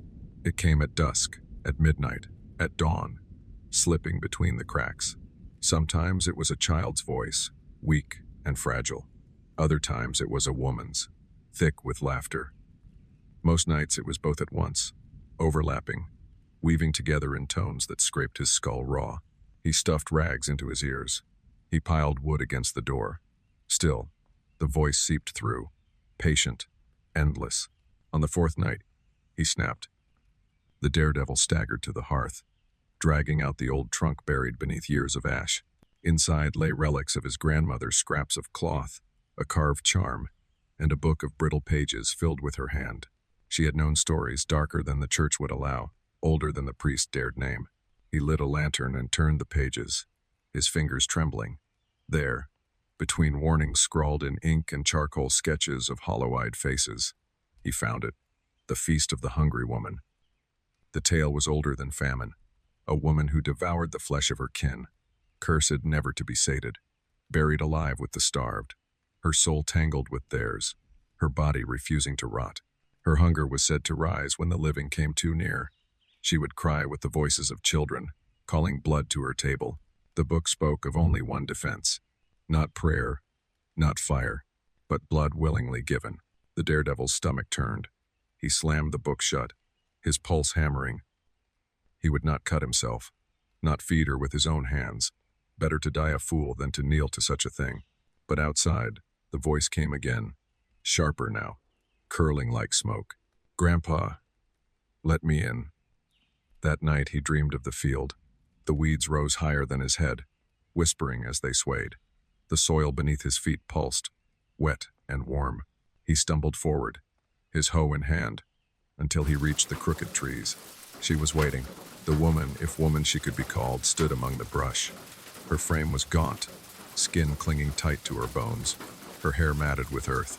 Her face was clearer now, pale and sharp, with eyes too large, teeth too many. She smiled with a mouth that seemed to stretch ear to ear. "You've worked my garden well," she whispered. Her voice was both the child's cry and the woman's laugh, layered, broken. "The soil is rich, the roots are fat, but still, I hunger." The daredevil raised his hoe, his arms quaking. "You'll have nothing from me." Her smile widened. "You've already given me everything. Your ears, your fear, your name." She stepped closer, her feet leaving no mark in the soil. Her hands rose, long-fingered, nails like splinters. "One cut, one drop. That is all. Will you give it, or will you watch me take more than blood?" The daredevil's grip tightened. He swung. The hoe cleaved through the air, striking her shoulder with a sickening crack. For a moment, she staggered, her head twisting unnaturally, her neck bending too far. Then, slowly, her body reknit itself, the wound closing with a sound like gnawing teeth. She laughed. "Blood feeds me best, but flesh will do." He woke screaming, his body drenched in sweat, the hoe still clutched in his hands. The dream had felt too solid, too heavy, too real. When he looked down, he saw dirt beneath his nails and blood on the blade. Not his blood. At dawn, he stumbled to the village, his eyes wild, his voice ragged. He told them what he had seen, what he had heard. He begged them to help him burn the field, to salt the soil, to drive out the hunger once and for all. But the villagers only stared. An old woman crossed herself. A man spat at his feet. "You brought this," he said coldly. "You worked the cursed land. You tilled her grave. If she walks again, it is because of you." The daredevil cursed them all. But inside, he knew they were right. He had thought himself braver than fear, but courage had turned to arrogance, and arrogance had broken the earth's silence. That night, he did not bolt the door. He sat by the fire, hoe across his lap, lantern burning low.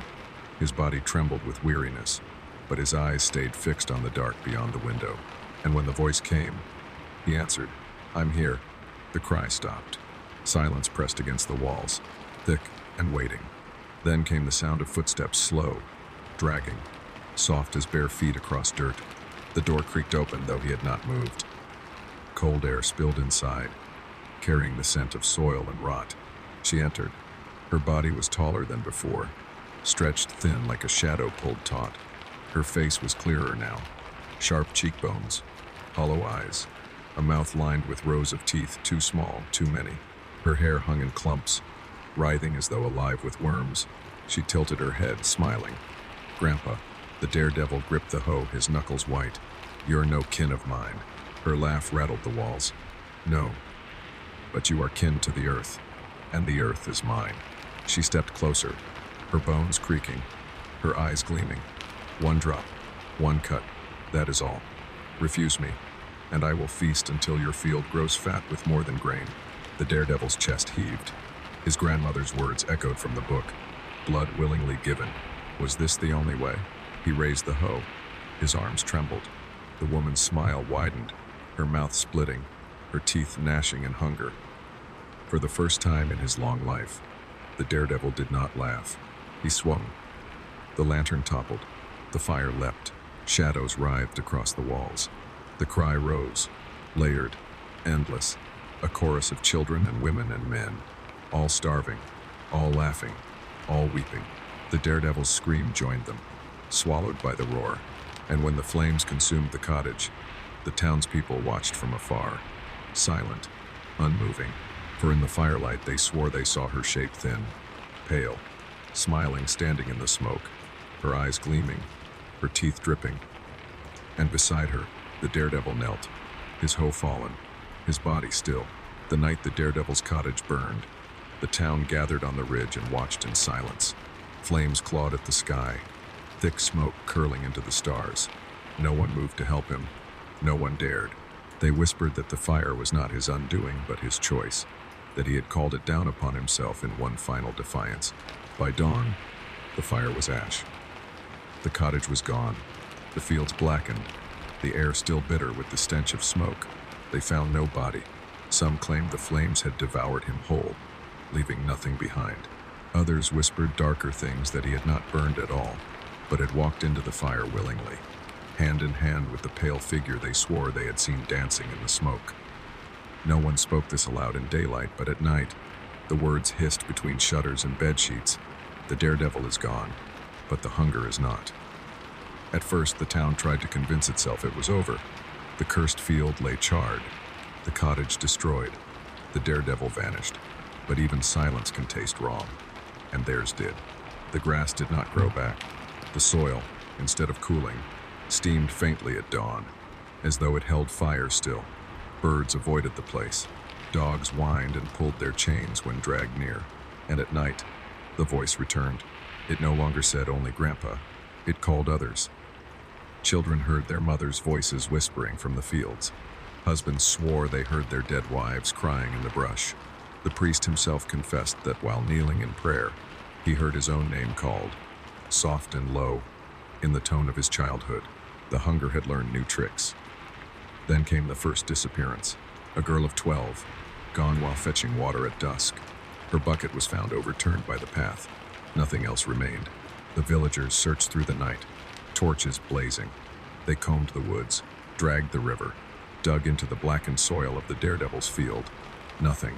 The next morning, her mother swore she saw her child standing among the trees, pale and still, her eyes wide, her mouth curved in a smile that was not her own. When she ran toward her, the figure melted into the brush, leaving only laughter, high, thin, and hungry. Whispers turned to fear. Fear turned to blame. Some pointed to the daredevil's arrogance, claiming he had loosed the hunger upon them by plowing the cursed ground. Others muttered that the fire had not destroyed the woman, but freed her. And then there were those who believed he had joined her, One night, a farmer claimed to see him, not as he was, but taller, thinner, his frame stretched like a shadow in the moonlight. He stood at the edge of the burned field, hoe in hand, his face pale as ash. When the farmer called his name, the figure lifted its head and smiled. The farmer swore the smile was wide, too wide, lined with teeth that gleamed in the dark. More went missing, a man returning from the river, a child chasing fireflies, a woman who left her house to close the shutters and never came back. Each time, voices followed, pleading, laughing, calling names that should not have been known. Each time, faces were glimpsed among the trees or in the dark glass of windows. The hunger had moved beyond the daredevil. It was everywhere. The priest declared a fast, urging the people to starve themselves for 3 days, to deny the creature what it wanted. But by the second day, strange sounds filled the town. The smell of cooked meat lingered in alleys, though no fire burned. Children woke with blood on their lips, though none was wounded. And one man, mad with hunger, was found gnawing on his own arm, smiling through tears. The fast ended in terror. The elders turned to ritual. They dug up earth from the burial ground and scattered salt. They lit candles and chanted psalms. They drove stakes of iron into the soil, but the ground only shook. Cracks split open, narrow but deep, as though something beneath pressed upward. From them rose whispers, not in the voices of strangers this time, but in the voices of those performing the ritual. Each elder heard their own prayers twisted back at them, words stretched, broken, sharpened into mockery. One collapsed, clutching his chest. Another tore at her own face, screaming that something inside the earth was pulling at her bones. The townspeople fled, leaving the ritual unfinished. The cracks closed on their own. Elias, who had once seen faces in the mulberry, watched all of this unfold. He was no longer young, but he had not grown too old to feel fear. He had seen the daredevil's fire, heard the voices, smelled the soil steaming with hunger, and he knew the truth the others would not say aloud. The woman in the earth was not gone. She had never been gone. The famine had given her form. The burial ground had given her roots. The daredevil had given her a voice. And now, she wanted more. That night, Elias walked to the edge of the blackened field. The moon was hidden, the stars dim. He stood where the cottage had once been, the soil soft beneath his boots. For a long while, there was only silence. Then, faintly, he heard it. Not Grandpa, not the cry of a child, but his own name, Elias. The sound slid through the soil, curling around his feet, winding up his spine. He froze, his mouth dry, his heart thundering. Elias, I'm hungry. His breath caught. He stumbled back, but the soil shifted, a faint tremor beneath him. For a moment, he thought he saw fingers pressing up from the dirt, pale and thin, before sinking again. He turned and fled, his body shaking, his ears filled with laughter that followed all the way home. By dawn, the town knew. They could see it in his face, in his hollow eyes, in the way he refused to speak. The hunger had marked him, and though no one said it aloud, they all understood. The daredevil was gone, but something of him remained. His field, his defiance, his blood. The hunger had chosen a new garden. Seasons passed, yet the blackened field where the daredevil's cottage once stood never healed. No grass grew, no weeds dared break through the char. Even snow seemed to avoid it in winter, leaving a circle of bare, steaming earth that the villagers crossed themselves to see. They no longer called it cursed land. They called it her garden. People whispered that if you lingered there at dusk, you could still hear the daredevil's hoe striking the soil, steady as breath. Sometimes, they said, you would see him too, a pale figure bent over the ground, working endlessly, his shadow stretched and broken, his face never lifting. But no one dared go close enough to know for sure. Life in the town became a kind of waiting. Children were kept inside after dark. Doors were bolted, windows were covered. Still, voices slipped through. Some nights they sounded far, carried by the wind. Other nights they pressed close, at the very edge of beds, soft as a whisper into an ear. I'm hungry. No one answered. Not anymore. They had learned that to answer was to invite, but silence was no safety. People still vanished. A boy sent to fetch wood. A woman walking home from the river. A traveler who stopped for shelter. Their bodies were never found. Only the laughter remained. drifting through the fields long after the screams had stopped. The priest died next, wasting away in his bed. They said his lips never closed in his final hours, moving ceaselessly in prayer. But those who tended him swore he was not praying. He was repeating the same words over and over. She is coming, she is coming. When they buried him, the earth at the edge of the churchyard shifted. Thin cracks spread across the soil, just wide enough for a hiss to slip through. The townspeople stopped holding funerals after that. They left their dead at the river, praying the current would carry them beyond her reach. But the river ran slower now, thick with silt, its current sluggish as though something immense coiled beneath it, drinking deep. Elias, who had once glimpsed the face in the brush, grew quieter with each season. The voice had never left him. It followed him in dreams and waking, in the spaces between. At times, he swore he saw her shadow just behind his reflection in water. At other times, he heard the daredevil's laugh, sharp and broken, as though mocking him from beneath the soil. One night, unable to endure, Elias walked beyond the village, far upriver, to the hills where another settlement lay. He thought distance might save him, but when he arrived, he froze. For even there, people whispered of strange things. A child calling out in the dark, though no child was missing. Laughter by the river at night, the sound of digging in empty fields. Elias's blood ran cold. The hunger had spread. The stories multiplied. A merchant told of travelers who vanished on the road, their wagons left standing, their horses trembling but alive. A fisherman swore he pulled up a net filled not with fish, but with bones gnawed clean. A woman claimed that as she tended her garden, she unearthed a hand small, pale, clutching nothing but air. When she looked again, the soil was smooth, as though nothing had ever broken it. Each tale different, yet the same. Each ending with silence, laughter, and hunger. The villagers who remained near the daredevil's field knew then that the hunger was no longer bound to their soil. It had seeped into memory, into story, into the very act of telling. For the woman had never been a single body. She was an emptiness, a craving. The famine had given her shape, but words gave her wings. Every whisper of her name, every story told by firelight, every warning muttered to children, each fed her, each widened her reach. And now she was no longer waiting beneath the earth. She was walking, carried in voices, in fears, in tales passed from town to town. Even now, some say if you travel alone at night through empty fields, you may hear her. Sometimes she calls you by a name you know. Sometimes she calls you Grandpa.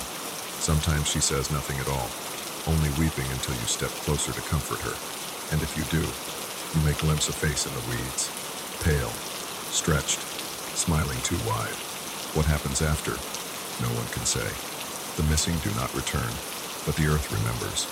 The fields remain bare, and the laughter carries on the wind. Years later, Elias's voice was the one people remembered most.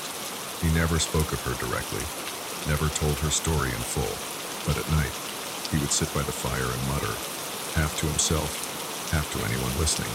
You think hunger passes, but hunger never dies. It waits, and when you give it a name, when you let it call to you, it learns to walk. The children who overheard him carried those words into their own homes, whispering them beneath blankets, daring each other to listen for the cry at night. And with each telling, the garden grew. Perhaps it still grows. Perhaps, even now, as you sit in the dark, you think you hear something outside your window. A soft voice, thin and trembling. I'm hungry. You tell yourself it is the wind. You tell yourself no one is there. But do not look too closely, for hunger has learned to wear faces. And once it sees yours, it will never forget. The road by the water. The lake was silent that night, so still it seemed to be holding its breath. Not even the reeds stirred. Not even the insects dared to sing.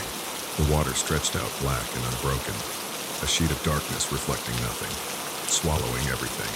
In daylight it looked harmless enough, a mirror for the sky. Children sometimes tossed stones that skipped twice before vanishing into its depths. But when the sun dipped and shadows spread across its surface, the lake seemed to change.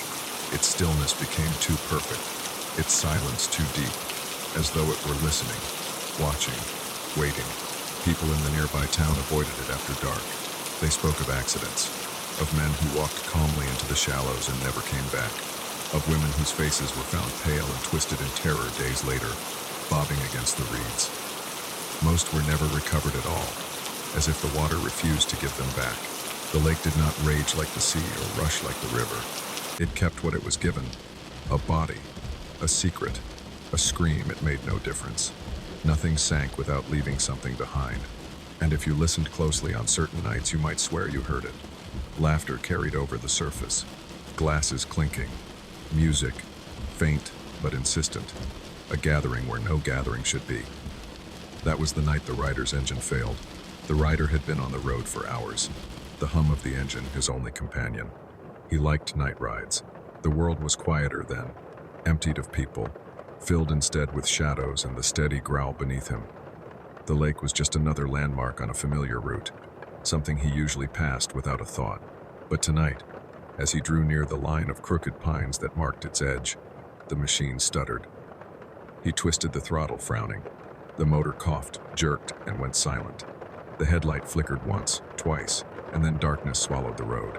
His tires crunched against the gravel shoulder as the bike rolled to a reluctant stop. For a moment, there was nothing but silence. A silence so complete it made his ears ache.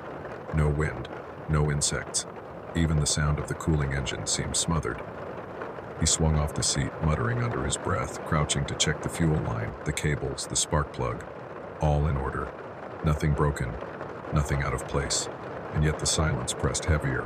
That was when he heard it. A murmur, faint, curling out from the trees. At first he thought it was the reeds shifting against each other, or the soft creak of wood. But no, it carried rhythm, cadence, words. He straightened slowly, every hair on his arms rising. Through the gap in the trees, faint lights shimmered. Not headlights, not lanterns. They floated low over the water, wavering like candles in unseen hands. The rider stepped closer, pushing branches aside, his breath shallow, and then the voices grew clearer. Laughter, glasses clinking, music soft as silk, strange and sweet, threading through the still night air. The lake was no longer empty. Its surface was alive. The rider's breath caught as the trees parted, offering a clearer view of the lake. What should have been nothing but black water stretched out like glass. But tonight, that glass carried fire. Dozens of lights floated on its surface, soft flames wavering but never sputtering. They glowed golden, warm, steady, illuminating something impossible. Tables, long banquet tables stretched across the water, their legs vanishing into the depths, yet standing firm as though rooted in stone. White cloths shimmered, silver plates glistened, goblets caught the glow of the candles and fractured it into shards of red and gold. He smelled roasted meat, rich, greasy, heavy enough to cling to his tongue, sweet fruit, spiced wine, fresh bread, steam rising as though just torn apart. And the tables were not empty. Figures filled them, dozens, pale shapes blurred at the edges, seated as though the lake itself had risen to give them chairs. Men in coats with brass buttons, women in gowns with sleeves that trailed into smoke, children laughing with mouths too wide, teeth flashing in candlelight. Their outlines flickered as though painted in fog, but their movements were sure, practiced. They lifted goblets, clinked glasses, leaned in close to whisper. The lake echoed with it, laughter ringing over water, the tink of silver spoons against plates, music thin, distant, the drawn-out moan of a violin played too slowly, too sweetly. The rider's body tensed, his mind clawed for reason. Reflections, a hallucination, but the scents were too strong, the sounds too clear, and then one of them turned. She was taller than the rest, standing at the far end of the table. Her gown shimmered like silk, but the fabric seemed to bleed into smoke at the hem, dissolving into the water. Her skin was pale, her hair piled high in a style he'd only seen in portraits of centuries gone. Her eyes locked on his, and for an instant, warmth washed over him. A smile curved her lips, inviting, almost tender. She raised her hand, and though she was half a lake away, her voice carried to him as if she whispered into his ear. "Come," she said. "Join us." His throat tightened. The words seemed to vibrate through his chest, urging him forward. Another figure turned, a man with hollow cheeks, his goblet sloshing with wine dark as blood. "There is room," he said, lifting the glass in salute. "There is always room." Chairs slid back with a scrape he felt more than heard. A place opened at the nearest table, plates gleaming, steam rising from untouched food. Hands beckoned, smiles widened. "Come," they whispered together. "Sit, eat, drink. You must be so tired." His legs trembled. For one awful heartbeat, he nearly obeyed. The warmth of the lights, the rich smells, the soft music they wrapped around him like a blanket. A simple step forward, and all the loneliness of the ride, all the cold emptiness of the night would dissolve into welcome. But then his eyes dropped lower, to the water beneath the table. The surface was not still. It rippled, shifting, bulging, as though something pressed against it from below. Shapes writhed just beneath. Dozens of bodies, pale and twisted, their arms outstretched, their fingers clawing at the surface but never breaking it. Their mouths gaped soundlessly, wide with hunger, faces distorted in agony. The feast was not floating. It was standing on them. The rider's breath broke into a ragged gasp. He looked back at the woman in silk. Her smile remained, but now he saw the teeth too many, too sharp, gleaming as the light struck them. Her voice was still sweet, but now the words cracked, sharper, cutting. "Stay with us. Just one taste." The figures leaned closer. Pale hands lifted goblets, their contents sloshing dark and thick. Children giggled, the sound too high, too jagged, as if laughter had been cut into pieces and reassembled wrong. "Stay," they urged. "We are so hungry." The rider stumbled back, shaking his head, clutching the handlebars of his useless bike. "No," he muttered, though the word barely left his throat. A shriek cut through the laughter, a sound of glass shattering, of voices wailing in unison. The feast surged forward, tables sliding across the water without a ripple. Chairs scraped, figures rose, their arms outstretched. The lake screamed with them. He bolted. The bike's tires skidded against the gravel as he dragged it, stumbling, his muscles burning with the effort. The whispers followed, shrill and furious now. "Don't leave us. Come back." The clinking of glasses turned to the clatter of bone. The laughter curdled into screams that split the night air. He did not dare look back. The branches whipped against his arms as he shoved through them, his breath ragged, his legs threatening to give. Still, he hauled the bike, refusing to let go, his eyes fixed on the strip of road beyond the trees. And then suddenly the bike roared. The motor coughed, sputtered, then caught, its headlight blazing back to life. The rider nearly wept with relief. He swung onto the seat, twisted the throttle, and the machine leapt forward with a scream of tires. The road blurred beneath him, the trees vanishing into streaks of black. Behind him, the voices rose one last time, shrieking, then fading, swallowed by the distance. He did not stop until the town's first lights glowed ahead. Only then did he pull to the side, his chest heaving, his hands trembling so hard he could barely kill the engine. For a long time he sat there in silence, staring back down the road. The lake was hidden by trees and darkness, but in his ears the laughter still echoed. The scent of roasted meat clung to his throat. And somewhere deep inside, a part of him wondered not with dread, but with temptation what would have happened if he had stepped forward, just once, into the warmth of that feast. For days afterward, the rider told no one. How could he? To speak of it aloud would make it real, would force him to describe the impossible, the banquet, the faces, the laughter that turned to screams. So he kept his silence, carrying the memory like a stone in his chest. But silence offered no relief. At first it was only at night. He would lie in bed, the engine's hum still buzzing in his ears, when the sound would slip in, faint at first, so faint he thought it was the wind, then sharper, clearer, a whisper curling just above his pillow. "Come back." He jolted upright, heart hammering, staring into the shadows of his room. Nothing, only the dresser, the chair, the pale curtain swaying in the draft. Yet the voice lingered. "We are waiting." Sleep became impossible. When he closed his eyes, he saw them again, pale figures leaning across tables, goblets raised in greeting, their eyes fixed on him. The woman in silk stood at the head, her smile wide, her teeth gleaming. In the dreams, he never turned away. He always stepped forward. He always took the seat waiting for him, warm as though someone had just left it. He lifted the glass. He drank. And every time, He woke with the taste of salt water in his mouth. By the end of the week, he was haggard, his skin sallow, his eyes bloodshot. Neighbors muttered about sickness, but when they offered help, he only shook his head. He could not tell them. He feared the telling would bind them too, would let the whispers find other ears. Yet the whispers grew bolder. Walking the market, he heard laughter that made him whip his head toward an empty stall. Riding the road, he caught the smell of roasted meat, rich and cloying, though no one nearby cooked. Passing a mirror, he saw not his own reflection but pale faces standing just behind him, smiling. The hunger of the lake had left the water. It followed him now. He tried leaving. One morning, he packed his few belongings onto the bike and rode until the fields turned to hills, until the lake was miles behind. For a while, the silence soothed him. The engine purred. The wind pressed steady against his chest.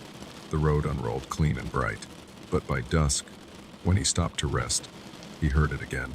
A faint clink, a goblet raised, a woman's laugh, soft and low, and when he turned toward the sound, there was no lake.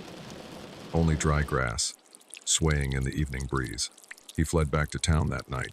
Distance meant nothing. The whispers had sunk too deep. Then came the dreams that bled into waking.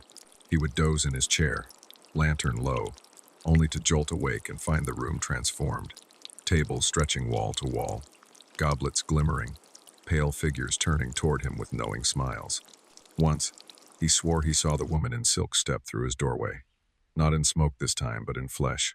Her gown dragged across his floor, leaving damp prints behind. Her hand reached for him, long and white, her fingers curling in invitation. "Just one taste," she whispered. "One sip, one bite. You will never be hungry again." He blinked, and she was gone. Only the prints remained, damp marks that slowly faded into the wood. His friends began to notice. They said he jumped at shadows, muttered to himself, flinched at the sound of glass breaking. Once, when someone laughed too loudly in the tavern, he shoved back his chair and stumbled outside, pale and trembling, as though struck. They teased him at first, then they pitied him. Finally, they avoided him. The rider became a ghost among the living, haunted by ghosts of the dead. On the 13th night, the whispers changed. No longer distant, no longer coaxing. They pressed close, urgent, sharp. "We are cold," they said. "Come warm us." He clutched his blanket tighter, sweat slick on his skin. "Just a moment," they pleaded. "Just one step closer." He shut his eyes, stuffed his fists against his ears. But the voices swelled, louder, dozens of them, rising into a chorus that shook the walls. And beneath them all he heard the woman again. "You cannot run. You are ours. You brought us with you." The next morning, he found his boots damp. Mud streaked his floor. His bike sat at the door, its tires caked with silt. He had no memory of leaving, no memory of walking. But he knew, even in sleep, he was being pulled back. That evening, as he sat staring at the horizon, he saw lights flicker, not in the distance of the lake, but in the reflection of his own window. Candles glowing, tables stretching, figures shifting, blurred but unmistakable. When he turned, the room was empty. When he looked back, the reflection lingered a moment longer before fading. He pressed his head into his hands, his breath shaking. It was not the lake that haunted him now. It was the feast itself, and it wanted him still. The rider no longer counted nights. Sleep had become a battlefield where he lost more often than not. When exhaustion finally dragged him under, he woke with dirt under his fingernails, mud caked on his boots, and the smell of stagnant water in his hair. He had not ridden back to the lake, yet the lake had come to him. The whispers had grown bolder, no longer only at dusk, no longer confined to his dreams. They followed him into daylight. When he bought bread at the market, he heard a goblet tip and spill behind him. When he walked the path between fields, he smelled wine, sharp and sweet, though no vineyard lay for miles. Children's laughter trailed him through alleys. Women's voices sighed his name as he passed empty doorways. His friends avoided him now, muttering that madness had taken him. But he knew the truth. It was not madness, it was hunger. On the 21st night since the feast, he woke to music. Not faint, not distant. Music filling his room. Strings, low and mournful, weaving through the dark. He sat upright, his body rigid, his breath frozen in his chest. The lantern at his bedside flickered. The shadows shifted, and then he saw them, tables stretched across his floorboards, pale cloths dripping with water, goblets filled with red liquid swayed though no hand touched them. Figures moved between the chairs, blurred at first, then sharp. The man with hollow cheeks, the child with teeth too many, the woman in silk, her gown leaving wet prints as she glided forward. "You are late," she said, her voice layered, echoing as though spoken in a hall far larger than his cottage. "We have waited long enough." The rider scrambled back, his shoulders striking the wall. "Stay away from me." Her smile widened, teeth glinting. "Why resist? You have already tasted us in your dreams. You have already carried us in your blood. One step more, and you will never hunger again." She lifted her hand. The air thickened. His body lurched forward, his legs trembling as though pulled by unseen strings. He fought, clawing at the wall, dragging himself back, but the floor stretched wrong beneath him, long and rippling, like water. The board softened, darkened, and soon his feet splashed into a surface cold and wet. He gasped. His room was gone. He stood at the edge of the lake. Moonlight gleamed on black water. Tables stretched across it, alive with light and laughter. The figures raised their goblets in greeting, their voices rolling over the waves. "Welcome home." He shook his head wildly. "This isn't real. This isn't real." But the wind carried their voices, sharp and undeniable. The woman's eyes gleamed across the water, locking onto his. Her smile split wider. "You think you fled, but you never left." The rider's chest heaved. His body trembled with exhaustion, with the weight of weeks of haunting. For a moment, he felt himself falter. The warmth of the feast glowed against the night. So inviting, so safe. The hunger inside him, born of fear and loneliness, answered the call. One step, he thought. One step and it would end. But as he leaned forward, the surface rippled, and he saw beneath. Bodies, twisting, writhing, mouths stretched wide, hands clawing. Eyes rolled upward, blind yet fixed on him. They pressed against the underside of the feast, straining, waiting. And he knew. To join them was not to eat, not to drink, not to rest. It was to sink, to become one more body holding up the banquet. "No," he rasped. The word cracked the spell. The woman hissed, her smile vanishing, her teeth snapping shut like a trap. The feast flickered. The laughter turned shrill. Figures rose from their seats, their pale arms stretching, their fingers impossibly long. "Stay," they shrieked. "Stay." The water surged, waves lapping at his boots. Hands broke the surface too many, too thin, grabbing his legs, clutching, pulling. He stumbled, falling to his knees as icy water soaked him. He screamed, kicking, tearing himself free.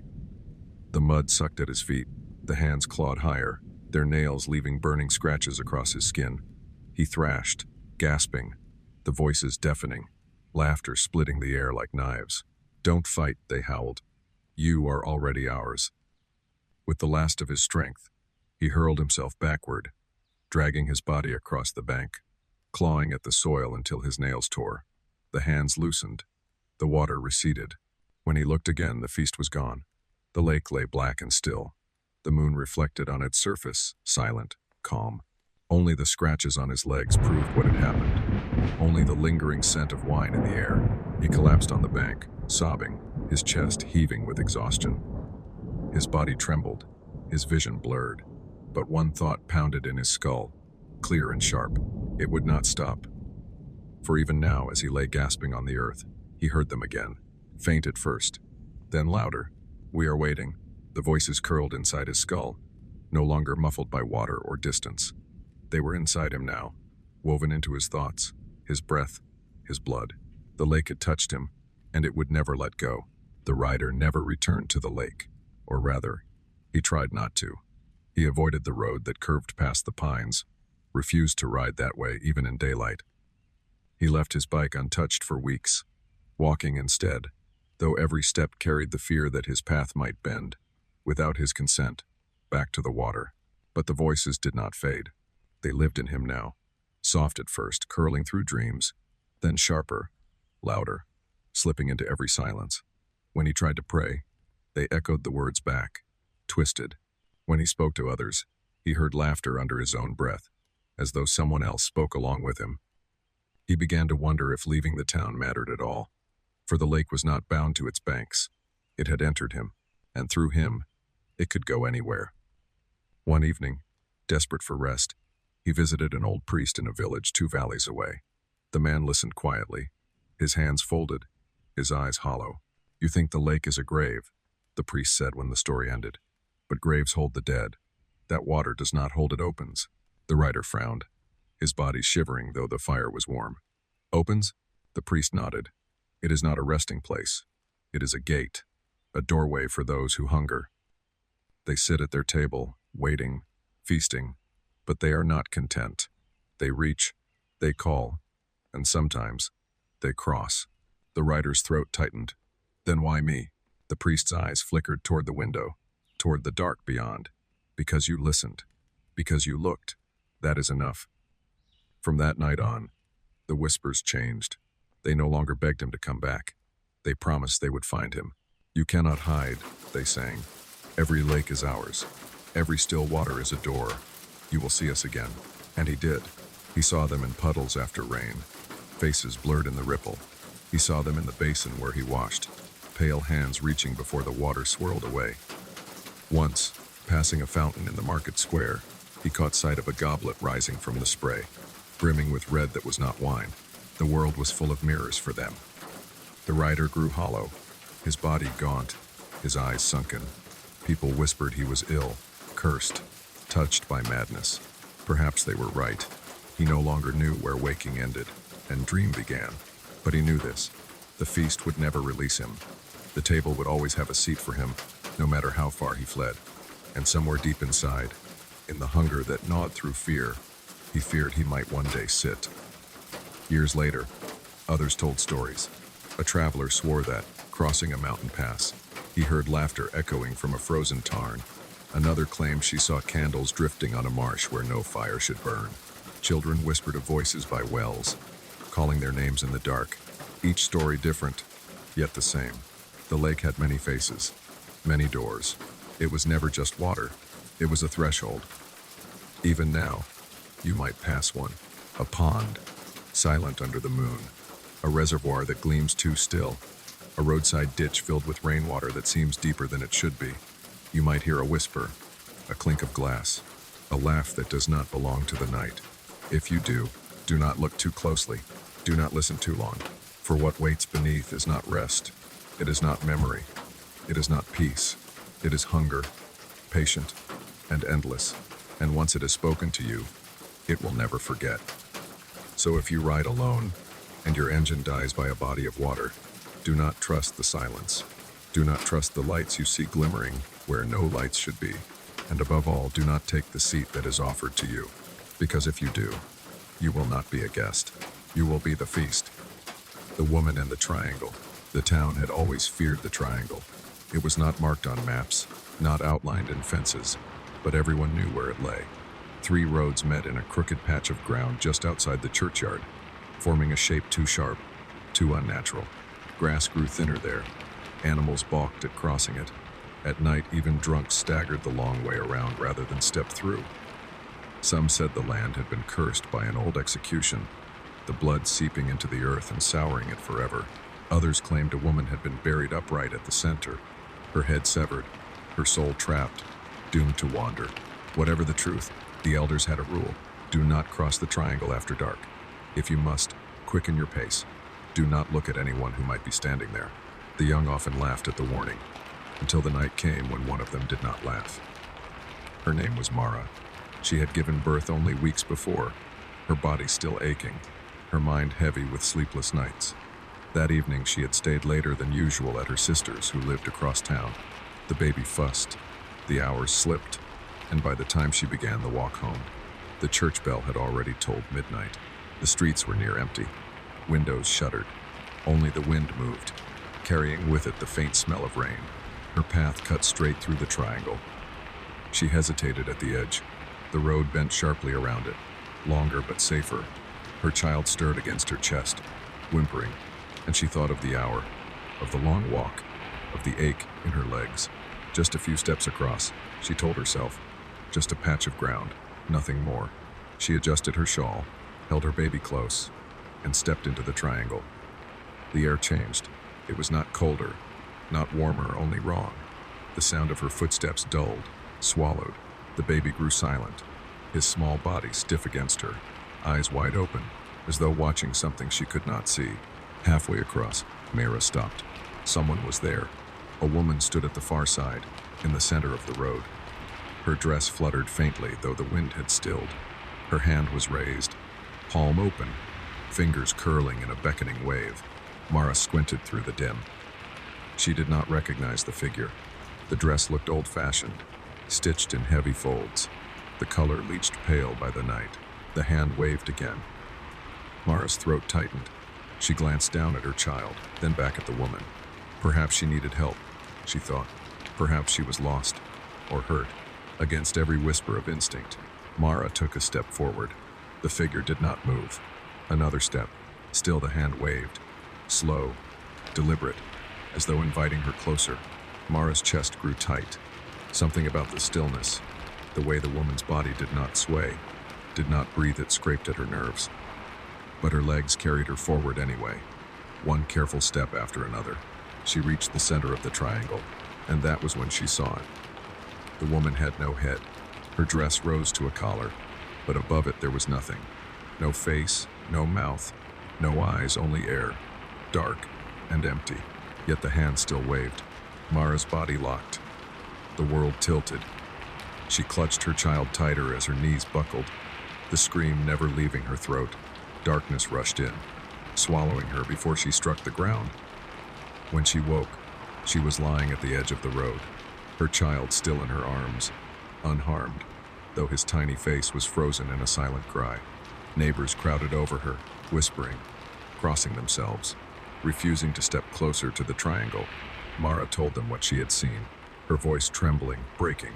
Some shook their heads, muttering that it was the exhaustion, the sleeplessness, the shadows of new motherhood, but others exchanged knowing looks, for she was not the first. And, as they would soon whisper, she would not be the last. Mara did not sleep that night. Her body lay in bed, her child curled against her chest, but her eyes refused to close. Each time she blinked, she saw the same image, the woman at the edge of the triangle, her hand raised in its slow, deliberate wave. The dress, stiff and old, the stillness of her body, and the space where her head should have been, empty as sky. Her husband begged her to rest. He whispered prayers, pressed cool cloths to her forehead, promised it was only exhaustion. But when she closed her eyes, she heard it, the faint rustle of fabric, the scrape of shoes across earth, not in memory. In the room, she sat upright, clutching her child so hard he whimpered. The house was empty, silent, but the air seemed bruised, heavy, as if someone had only just left. By morning, word had spread. Neighbors gathered outside her door, their faces pale, their voices hushed. She saw it, one woman muttered. The triangle took her. She's lucky she woke at all, another whispered. Mara stood in the doorway, her hair loose, her eyes sunken. It wasn't a dream, she said, her voice flat. She was there. She waved to me. Some looked away. Others nodded grimly. Because Mara's story was not new. An old man told her that years ago, as a boy, he had seen the same figure. He had been carrying a basket of apples when he passed through the triangle at dusk. At first he thought the woman was one of the market sellers, waiting to trade. Then she turned, and he saw the empty space above her collar. He dropped the basket and ran, the apples rolling behind him like bones clattering. Another woman swore her uncle had seen the figure while driving a cart late one night. The horse froze, refusing to move forward, snorting and trembling as though facing a predator. When her uncle looked ahead, he saw the woman wave once. Then she walked past the cart, gliding without sound, her steps carrying her toward the river. Stories piled upon stories. The figure was always a woman, always waving, always without a head, and always moving. Mara began to notice it too. At first, she thought it was her imagination, the way shadows stretched too tall at dusk, the way fabric seemed to flutter where no fabric was. But then came the footsteps, slow, deliberate, trailing behind her when she walked to market. The scrape of shoes across stone, measured, steady. One afternoon, carrying her child home, she turned sharply down an alley, empty, but the footsteps followed anyway, closer now, as if only a breath behind her. She ran, her shawl slipping, her child crying, until she burst into her home and barred the door. Her husband searched the street. Nothing, only silence. Night after night, Mara dreamed of the woman, not standing still this time, but walking, always walking, through fields, down roads, across the triangle. Her hands reached outward, groping, searching, as though feeling for something missing.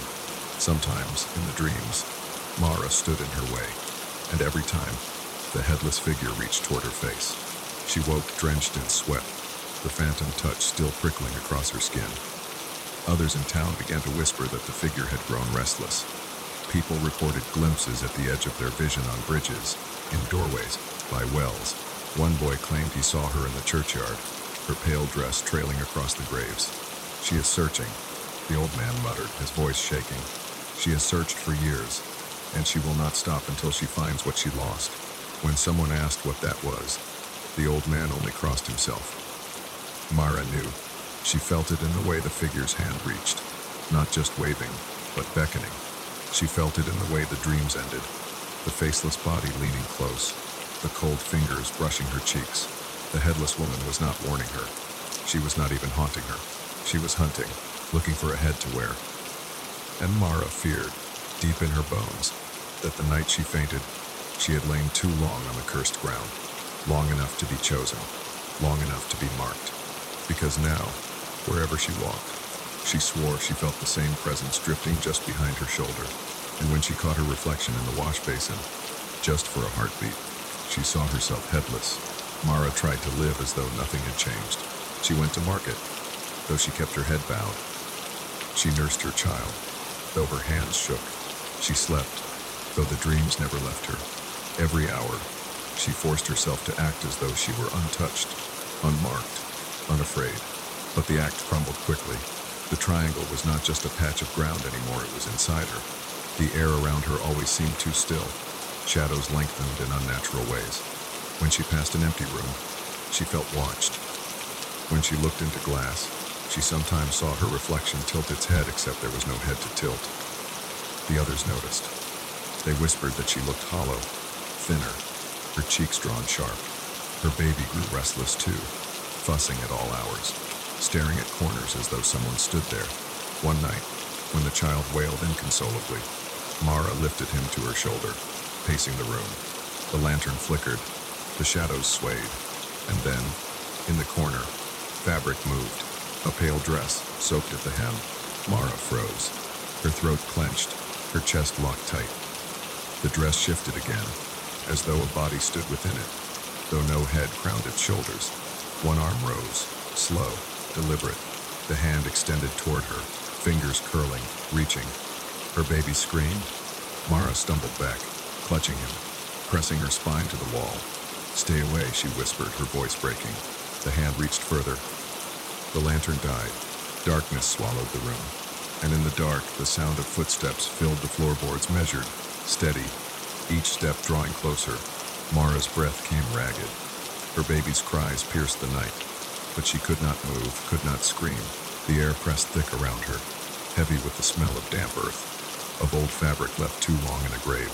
The steps stopped just before her. She felt the cold then, a presence inches away, lowering itself toward her face. Her skin prickled, ice crawling across her cheeks. Fingers brushed her hairline, the gentlest graze, as if testing whether her head might come loose. Her body buckled.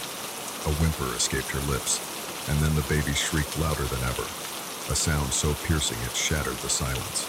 The presence recoiled. The steps withdrew, slow, fading toward the corner. When the lantern flared back to life, Mara stood alone. The room was empty, the shadows still, but the prints remained. Wet, dark, trailing from the corner to where she had stood. The next day, Mara's husband found her weeping in the kitchen, clutching their child. She told him nothing. What could she say? That the ghost had tried to take her head? That their infant's cry had been the only shield? But she knew the truth. The headless woman had grown bolder. She was not waving anymore. She was reaching. That night, Mara locked every door, barred every shutter. She kept the lantern burning, the child pressed to her chest. Yet when the hour deepened and the silence thickened, she felt it again, a change in the air, a weight at her shoulder. She turned her head slowly, dreading what she would see. And there it was, the pale dress, standing in the doorway, its fabric swaying as though stirred by a breeze that touched nothing else. The hand lifted, beckoning once more. This time Mara's legs nearly gave. She pressed her child tight, whispering prayers through clenched teeth. The figure did not move closer, but it did not vanish either.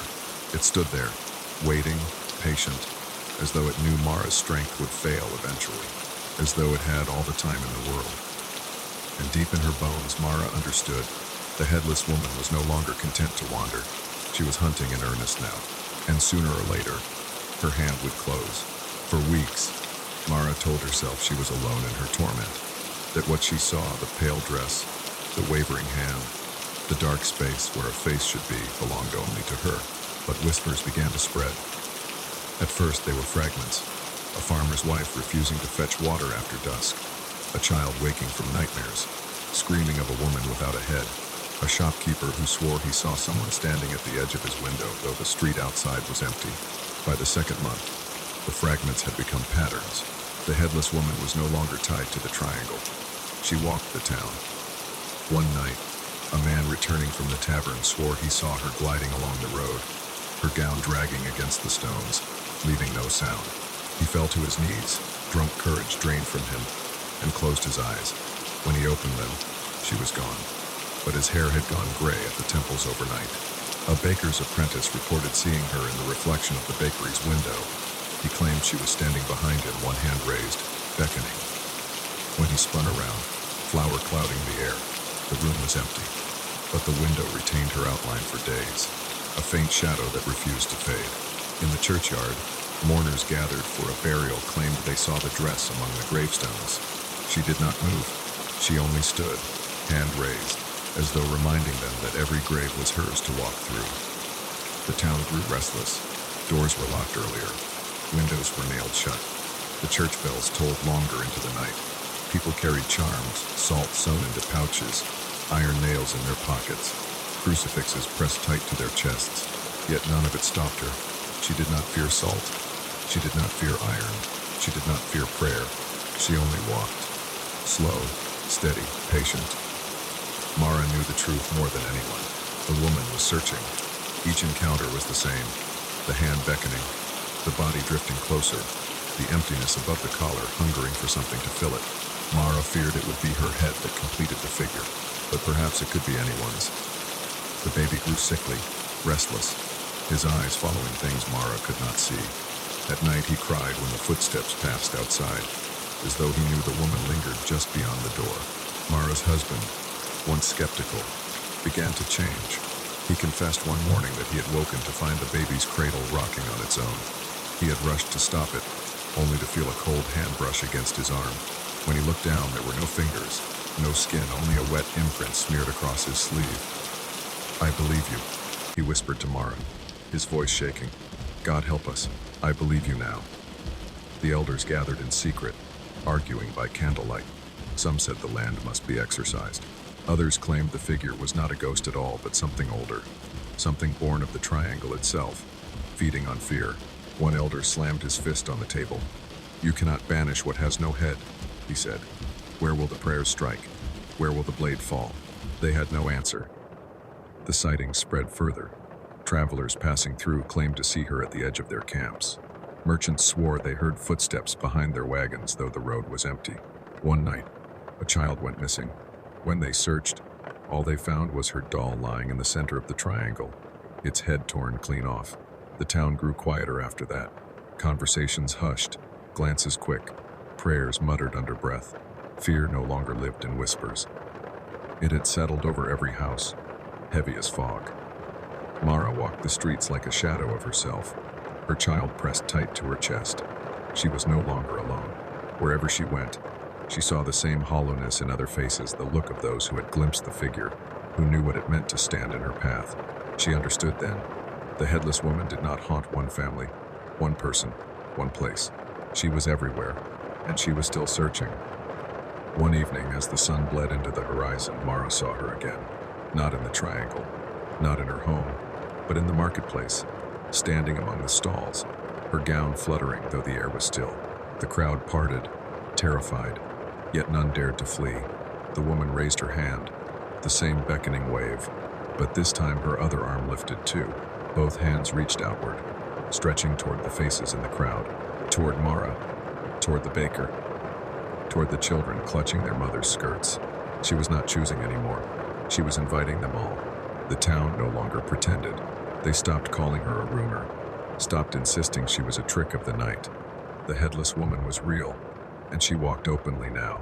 She drifted down streets at dusk, her gown brushing the cobblestones, her hands raised in their slow, deliberate beckon. The bells tolled later into the night. Families prayed louder. Doors and shutters were barred. But none of it mattered, for she was not a thief who slipped in by force.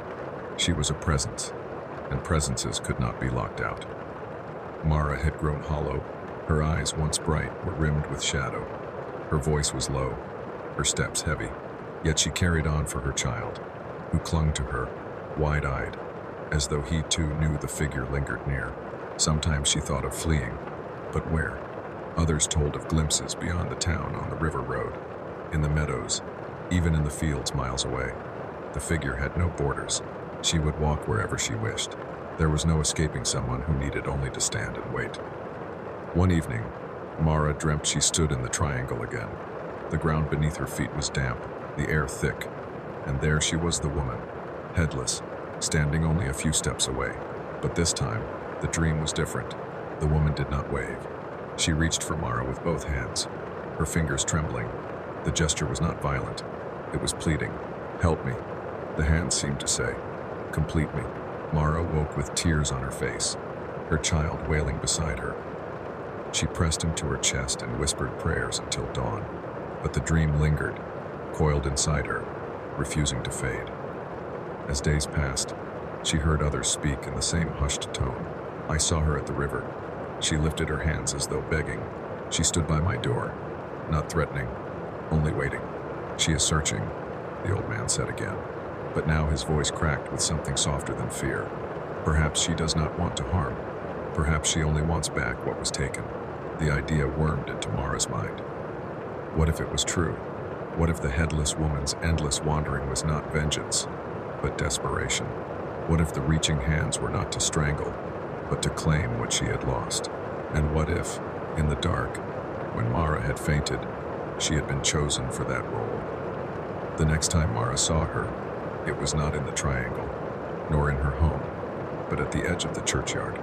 The graves glistened with dew, the moon hung pale, and there she stood, dress fluttering, collar rising, but no head above it. The figure did not move closer. She only raised her hands, reaching, trembling, waiting. Mara's body locked, her child pressed tight against her. She wanted to run.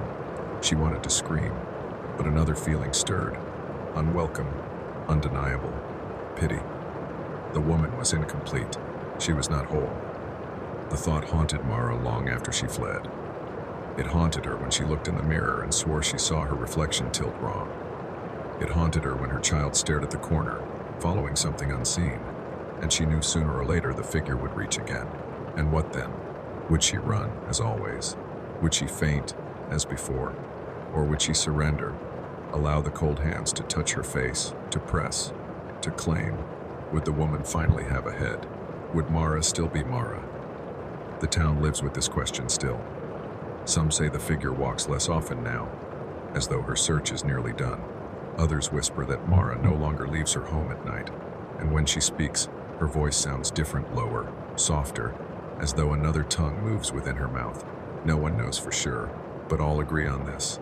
The headless woman is not gone. She waits. She waits for the one who will give her what she craves. And perhaps it is not only Mara she seeks. Perhaps even now, she stands behind you as you listen. Perhaps, if you glance at the window or the mirror in this very moment, you will see her dress pale, collar rising, hands lifted, waiting for your face to complete her. If you do, do not faint, because when you wake, she may already be wearing your head. The abandoned lake. The lake had no name. It filled the hollow where the old brickworks had once stood. A factory abandoned after fire gutted its furnaces and the land sank beneath years of rain. The workers had left, the kilns collapsed, and slowly the pit filled with water. By day, it looked almost ordinary. A sheet of dull green reed stiff around its edges, dragonflies hovering in the sunlight. But the townsfolk never lingered there long. They said the water smelled wrong, too metallic, too heavy, like rust and blood. They said the echoes in that hollow carried voices not their own. And at night, no one went near it, not even the boldest. Yet children are drawn to places adults avoid. The summer was hot that year, thick with dust, the air heavy with the drone of cicadas.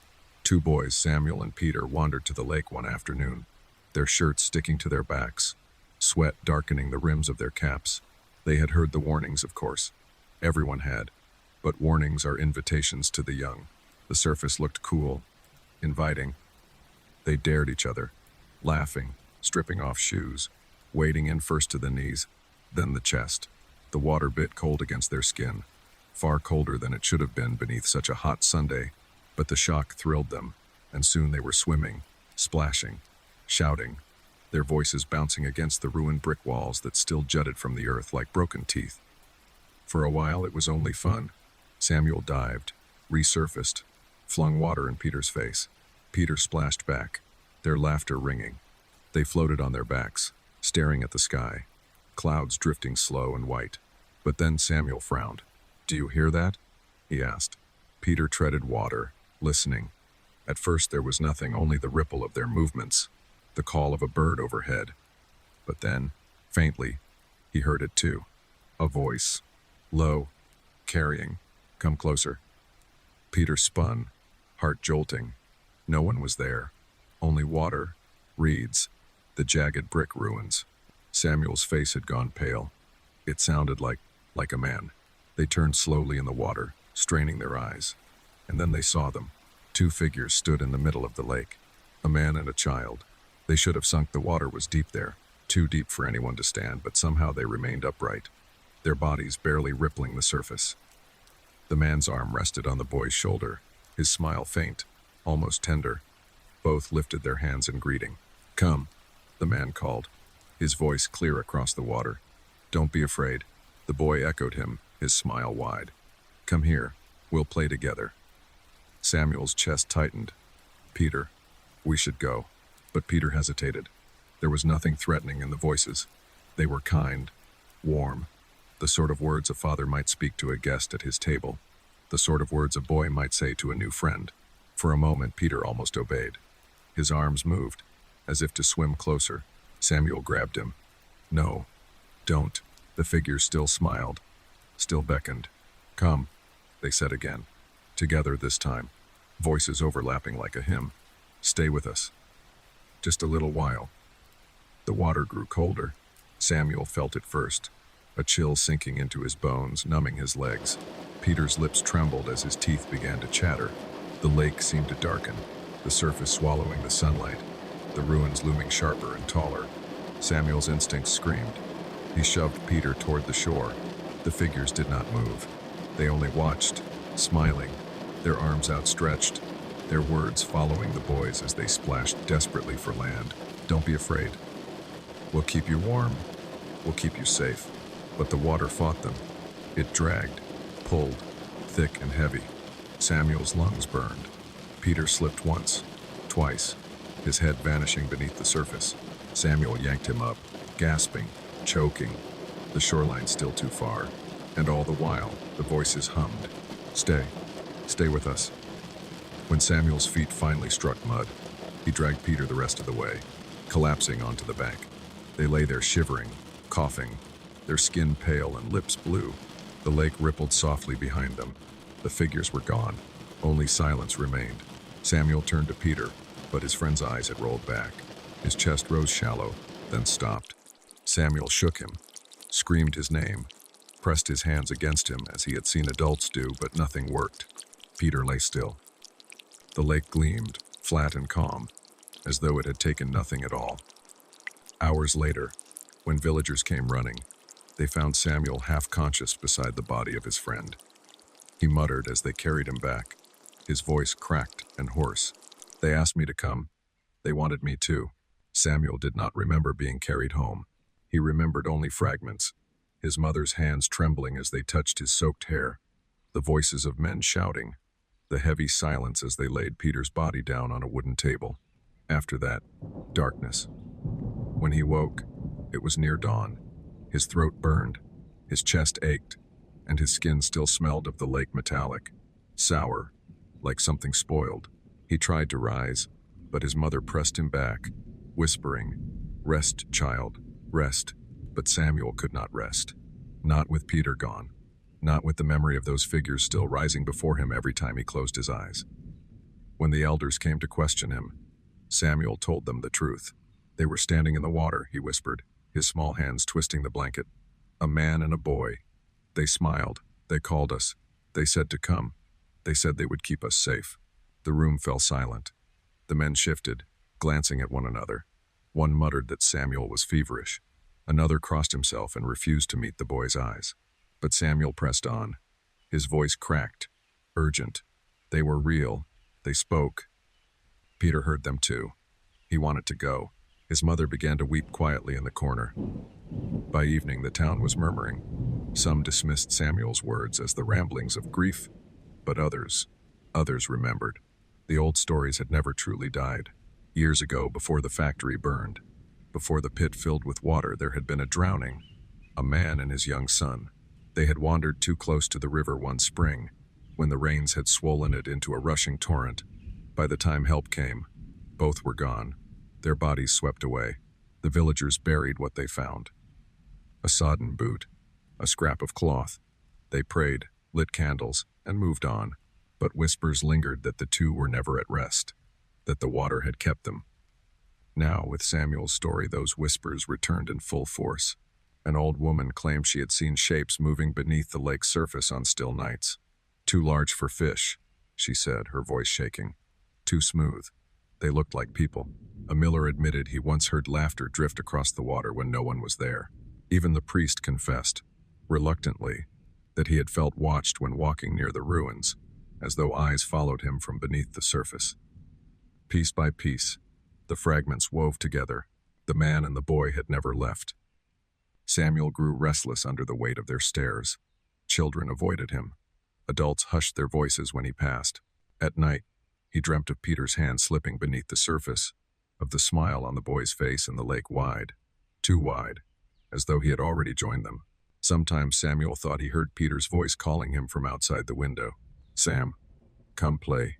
The first time he ran to the shutters and flung them open. Nothing. Only the fields, empty under the moon. The second time, he pressed his hands over his ears, whispering prayers, but the voice still threaded through, soft, coaxing, kind. He began to dread the nights more than the days. The villagers debated whether to drain the lake, to fill it with stone, to bless it until nothing of it remained. But the hollow was too deep, the water too heavy, the ruins too unstable, and some muttered quietly, when they thought no one listened, that even if the lake dried, the spirits would not. They would simply wait, in puddles, in wells, in rain. The lake was only their doorway. One evening, as Samuel sat with his mother by the hearth, a knock came at the door. She opened it to find the old woman again, the one who spoke of shapes in the water. Her face was grave, her voice trembling. "You must keep him away," she said, nodding toward Samuel. "If they called him once, they will call him again. And if he listens..." Her words faltered. She crossed herself, her hands shaking. Samuel's stomach knotted. He could still hear them, even now, faint in the back of his mind. The man's gentle voice, the boy's bright laughter, promises of warmth, of safety, of play. He pressed his palms to his ears, but it made no difference. The invitation lingered, soft and steady, like the beat of his own heart. The village no longer saw the lake as a place of water. They saw it for what it had become, a threshold, a place where the dead smiled and beckoned, waiting not with anger, but with patience. And for Samuel, that patience was unbearable, because he knew deep in his bones that they were not done with him. They had reached once, they would reach again. The summer waned, but Samuel's dread only deepened. The lake did not leave him. It clung to him like a shadow, a dampness he could not shake. Even when he walked through the market, the scent of it followed. Rust, algae, the faint sweetness of rot. When he slept, he dreamed of ripples spreading outward, of hands reaching through the surface, of Peter's face smiling from the depths. By day, he could almost convince himself he was safe. But night was different. At night, the voices grew bold. It began softly, the way wind rattles reeds, then clearer. Samuel. He froze under his blanket, his chest tight. Samuel, don't be afraid. It was Peter's voice this time. Not the distorted laugh, not the man's deep call. Peter, his friend, the boy who had slipped beneath the surface, while Samuel clutched his hand too late. Come play, Sam, the voice urged. It's warm here. I'm not alone. You won't be either. Tears burned Samuel's eyes. He pressed the pillow over his head, but the words seeped through, as though whispered from within his own skull. The next day he told no one, but his mother noticed his pallor, his trembling hands. She asked what haunted him, and he only shook his head. To speak it aloud would be to give it more power. Still, the voice returned. Night after night, always Peter now, always coaxing. And then one night, it changed. Not only Peter. The man spoke too, his voice deep and kind, like a father offering his hand to a frightened child. Come to us, Samuel. Don't fear. We'll keep you safe. We'll keep you whole. Samuel woke drenched in sweat, his legs aching as though he had walked miles, and when he looked down, his feet were caked with damp mud. His stomach knotted. He checked the shutters. Closed. The door.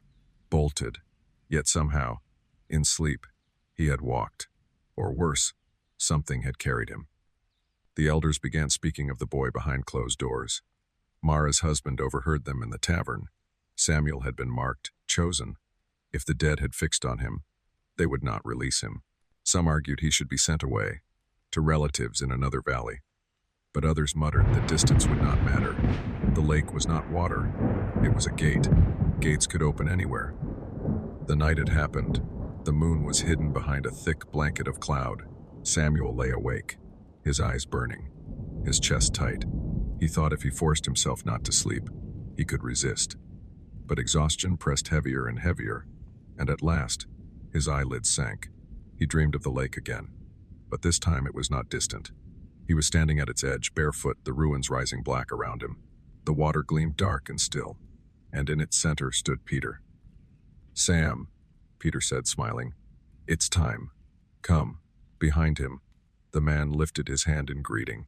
The boy's small frame leaned against his side. Safe. Secure. Don't be afraid, the man said. We've been waiting for you. Samuel shook his head, but his body moved without consent. His feet stepped into the water, cold and sharp as knives. His breath came short, but his legs kept walking. Ripples spread around his ankles, his knees, his chest. Peter's smile widened. See? It's easy. It's home. Samuel gasped, choking on the cold. He tried to turn, to fight, but the water clutched him, dragging him deeper. His arms flailed, but every movement only pulled him closer to the center. The man and boy reached out their hands. Just a little more, they said together. Stay with us forever. He screamed, and the sound filled the hollow. His throat burned with lake water. His vision blurred, but some spark, some instinct, made him thrash harder, wrenching his body away. His hand struck something sharp, the jagged edge of a half-sunken brick. Pain shot through him, hot and real, and suddenly he was awake. He lay not in his bed, but on the bank of the lake, his clothes soaked, his skin raw. Blood streaked his palm where the brick had cut him. The water rippled before him, smooth now, empty, but in its depths, he swore he saw Peter's face, pale and smiling, lips moving in words Samuel could not hear. He staggered home at dawn, trembling, his mother's screams echoing when she saw the state of him. The villagers gathered, pale and silent. None asked where he had been. None needed to. They all knew. The lake had called him, and next time, he might not return. By sunrise, the whole village knew. They saw Samuel stumble through the streets, his clothes clinging wet to his skin, his lips blue, his eyes hollow. They saw the streak of blood on his palm, the mud crusted to his feet. And they saw the way his gaze kept drifting, not at people, but at things no one else could see: shadows at the edge of walls, ripples on dry earth. Mothers clutched their children tighter as he passed. Men shook their heads, muttering prayers. Women whispered that the lake had already claimed him, that what walked now in Samuel's skin was only half a boy. At home, his mother tried to keep him close. She wrapped him in blankets, pressed hot broth to his lips, wept into his hair, but Samuel barely spoke. When he did, his words made her shiver. They said it wasn't so bad, he murmured once, staring into the fire. It's warm down there. You don't feel alone. You don't even need to breathe. His mother clutched his face, forcing him to meet her eyes. You are not theirs, Samuel. Do you hear me? You are mine. But his gaze slid away, soft and distant, as though her words were spoken through water. The villagers began avoiding the family. Children refused to play near Samuel's door. Neighbors crossed the street rather than meet his mother's eyes. When she brought bread to market, the chatter hushed, and people stepped back, as if fear itself clung to her basket. They said Samuel's shadow sometimes lagged behind him, that when he walked by the well, the water rippled though no stone had been thrown, that his voice carried an echo, faint and wrong, as though two tones spoke together his own, and something deeper. The priest came once, bearing salt and holy water. He sprinkled the corners of the boys' room, whispered prayers until sweat dripped from his brow. But when he finished, Samuel only smiled faintly and said, "They're still here." The priest left pale and silent. He did not return. Whispers grew darker. "He is marked," the old woman said, shaking her head. "They have a hand on him already. Perhaps he should be sent back," another muttered. "Let the lake take what it wants. Then the rest of us might be safe." But no one dared say it louder than a whisper. Samuel's mother heard anyway. Each word cut her, but she would not yield her son. The signs worsened. One night, Samuel's sister woke screaming. She swore she had seen him standing over her bed, dripping wet, his mouth moving though no sound came. When their mother rushed in, he was asleep on his mat, his skin cold, his hair damp as though he had just risen from the lake. Another time, a farmer claimed he saw the boy by the ruins, walking barefoot into the shallows at dusk. But when the farmer blinked, Samuel was gone, and only ripples remained. His mother knew then that sleep no longer kept him safe. He walked even without waking. Mara, still haunted by her own visions of the headless woman, came once to the house. She watched Samuel quietly, her child pressed to her hip. After a long silence, she whispered, "It's the same. They choose who they want, and once chosen, there is no escape." Samuel looked at her then, his lips curling in a faint smile. "Maybe it isn't escape we need. Maybe it's belonging." The room chilled. Mara turned and fled, clutching her child tight. The villagers began to keep watch at night, torches burning by the lake. They said if Samuel tried to return, they would stop him, drag him back before the water claimed him entirely. But the lake remained silent while they watched. Its surface lay still, dark and patient, and the longer the vigil stretched, the more uneasy they grew. It felt as though the water was waiting, biding its time, confident it would win in the end. Because what was a handful of sleepless men against the endless hunger of a lake? At home, Samuel's mother prayed louder, held him tighter, but even she could not deny the changes. His skin was paler, his eyes darker, his breath shallow. At times, she caught him standing before the wash basin, staring into the water as though listening to voices only he could hear. When she dragged him away, he whispered, "They say I'm already halfway there." She slapped him then, desperate, trembling. His cheek reddened, but his expression did not change. Only the faintest smile tugged his lips, as though her touch reminded him of something from far away. The truth spread through the village like fire in dry grass. Samuel was not entirely theirs anymore, but he was not entirely human either. He had become something in between, a boy marked by the water, straddling two worlds, his soul stretched taut like a rope about to snap. And every night, when the villagers lay in their beds, they wondered, how long before the rope broke? The night call. The village trusted him, not because he had studied in great cities or carried letters with seals, but because he came when called. Rain, snow, sickness, birth, fever, if a knock came at his door after midnight, the young doctor would rise, gather his bag, and follow without complaint.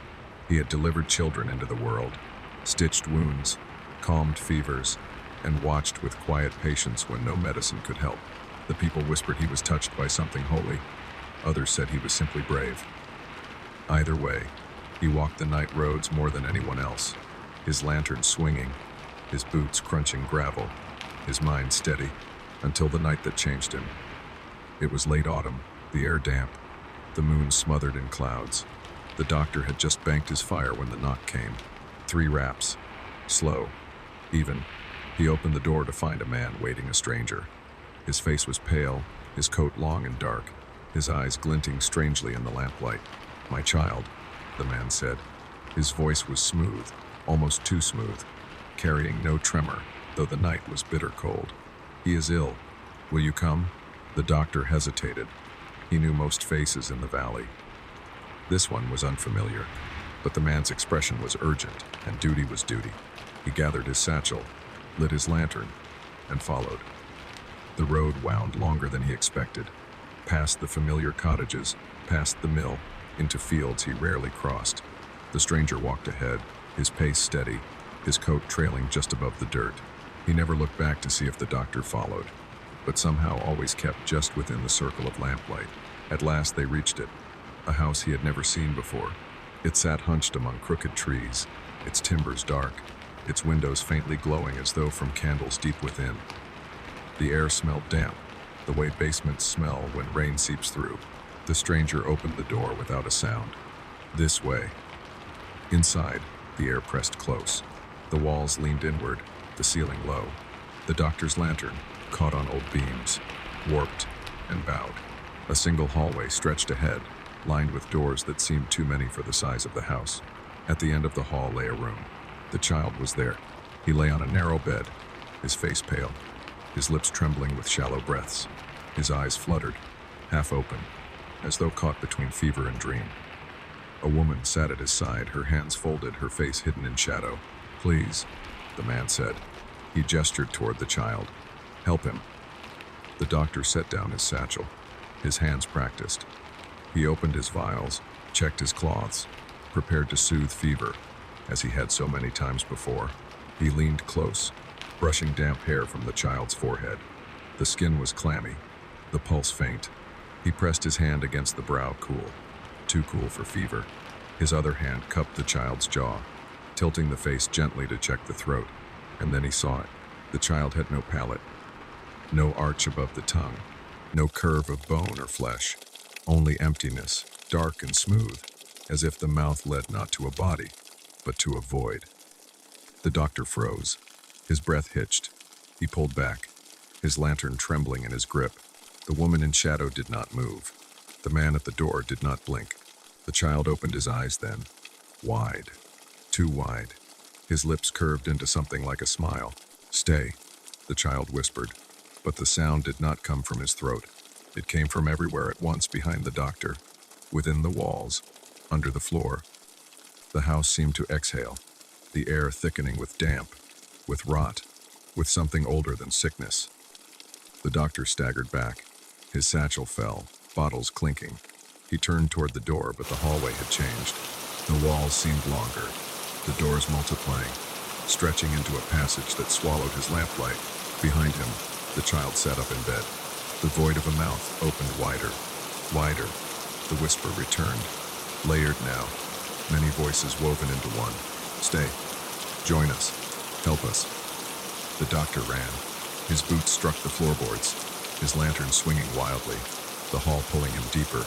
He flung open door after door, only to find more doors beyond. The air grew colder, heavier, his breath a fog before his face. He thought he heard laughter, or was it crying? The sound twisted, indistinct, following him, curling around him. Then suddenly he stumbled through the door of his own house. His fire smoldered low in the hearth. His satchel lay at his feet. The lantern flickered steady on the table. The night was still. The doctor fell to his knees, shaking, drenched in sweat. He never spoke of what he had seen. But from that night on, he refused every summons after dark. No matter the plea, no matter the sickness, no matter the knock at the door. And though people whispered, though some called him coward, he never wavered. For he knew, That house had not been built by human hands. That child had not been born of human flesh. And once you placed your hand upon the brow of something that was not alive, you never mistook the living again. The doctor tried to tell himself it had been a dream, that the child with no palate, the whisper that filled the walls, the endless hallway, they were only tricks of a tired mind. But the weight in his chest told him otherwise. He remembered the clammy skin under his hand, the void where flesh should have been. He remembered the way his lantern had dimmed, as though the house itself had swallowed its light. Most of all, he remembered how close he had come to listening, to stopping, to staying. For days, he did not leave his home. He told the villagers he was ill. But illness does not make walls breathe. Illness does not make shadows gather at the edge of one's vision. The house had followed him. He saw it sometimes from his window far across the fields, hunched among trees, its crooked roofline etched against the sky. He would blink, and it was gone. At night, he heard it too, boards creaking, as if footsteps wandered his floor. A faint knock, always 3 raps, sounding not at his door but inside the walls. And sometimes, in the stillness before dawn, he heard the child's voice. Stay. On the 7th night, the knock returned for real. 3 raps, slow, even. He rose, trembling, his lantern shaking in his hand. He told himself he would not open it. He told himself he would ignore it. But his fingers betrayed him, closing on the latch, pulling wide the door. And there it was, the house, not across the fields, not among crooked trees, but directly before him, where his garden should have been. Its windows glowed with the same faint light. Its timbers groaned under a wind that did not blow.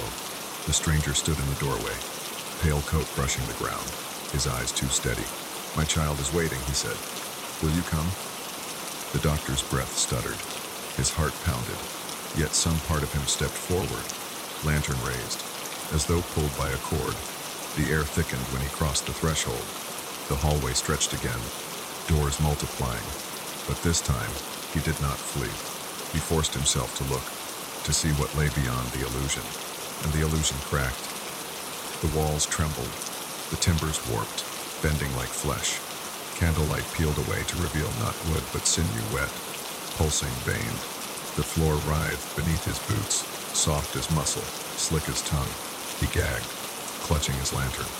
The flame flickered, fighting the darkness that pressed close. The stranger was gone. The woman by the child's bed was gone.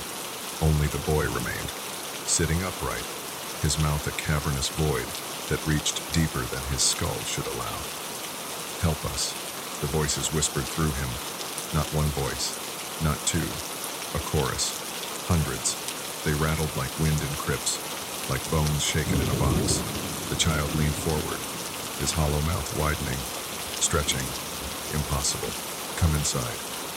The doctor stumbled back, but the hall bent with him, the walls narrowing, forcing him closer.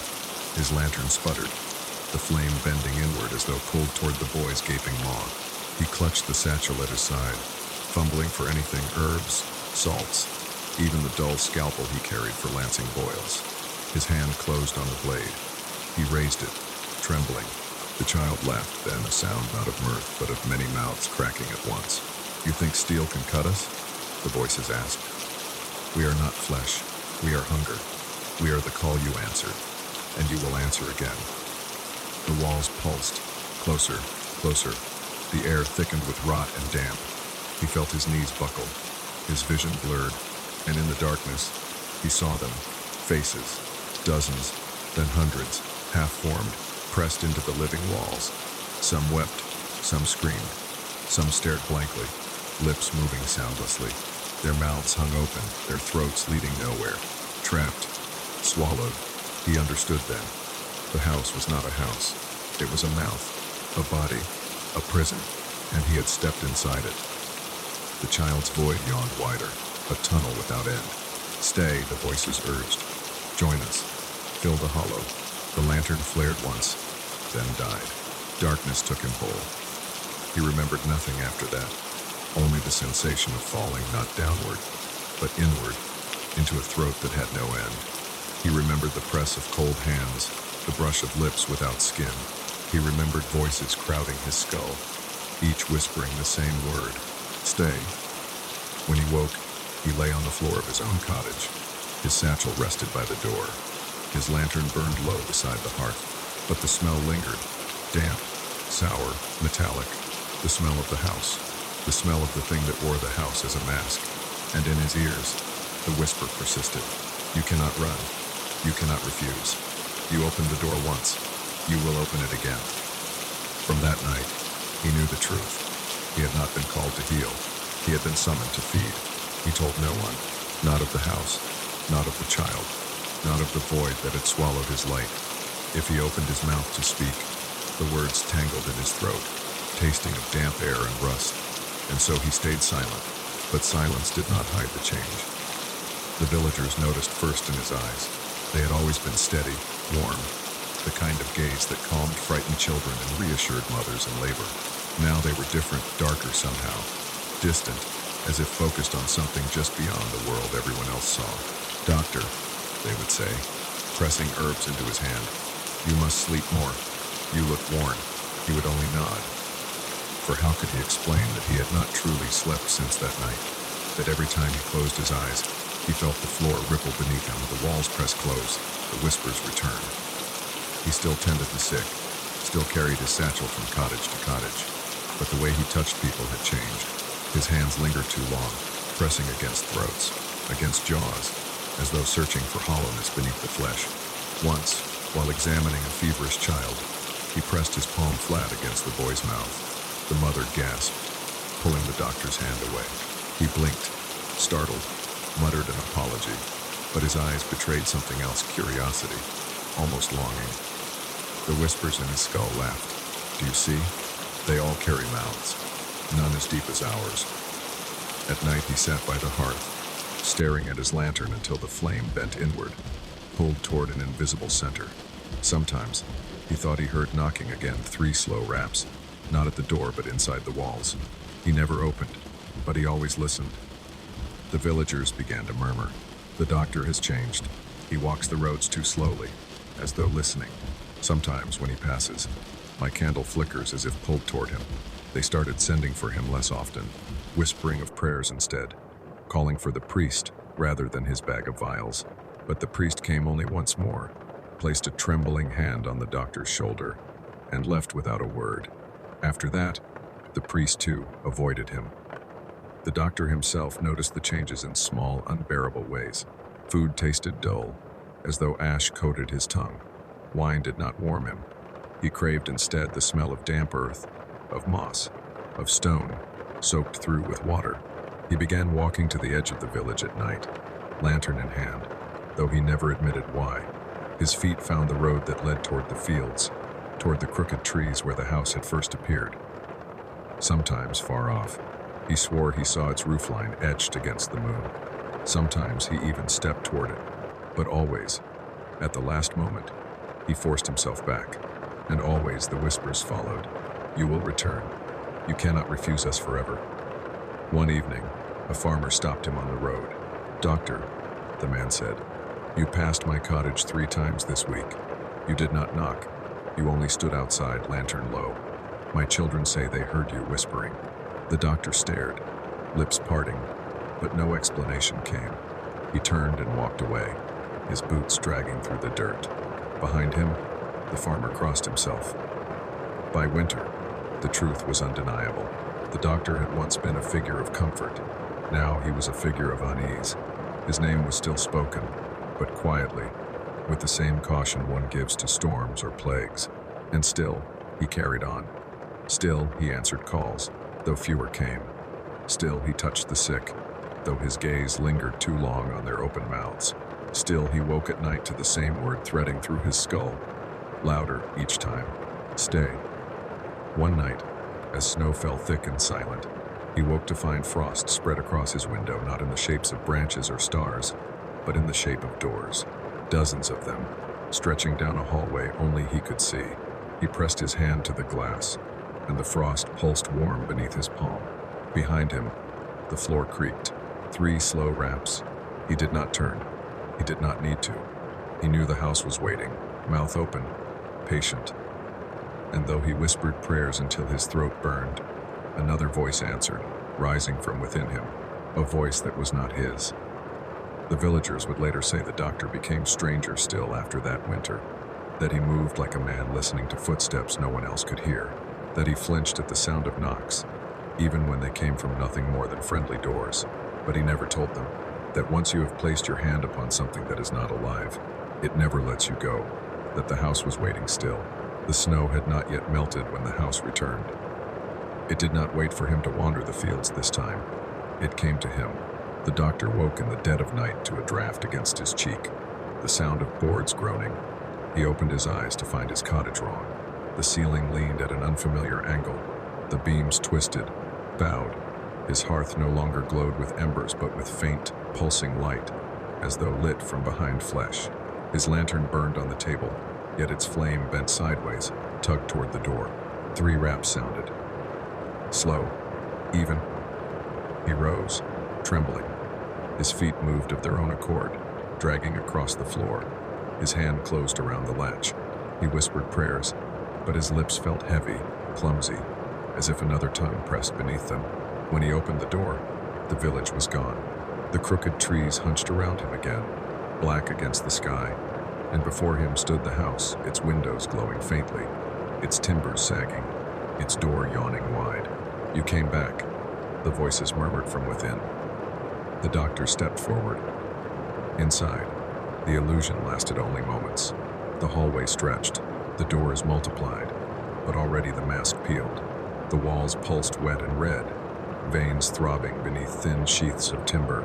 The floor flexed soft underfoot, each step sinking slightly, as though he walked across a tongue.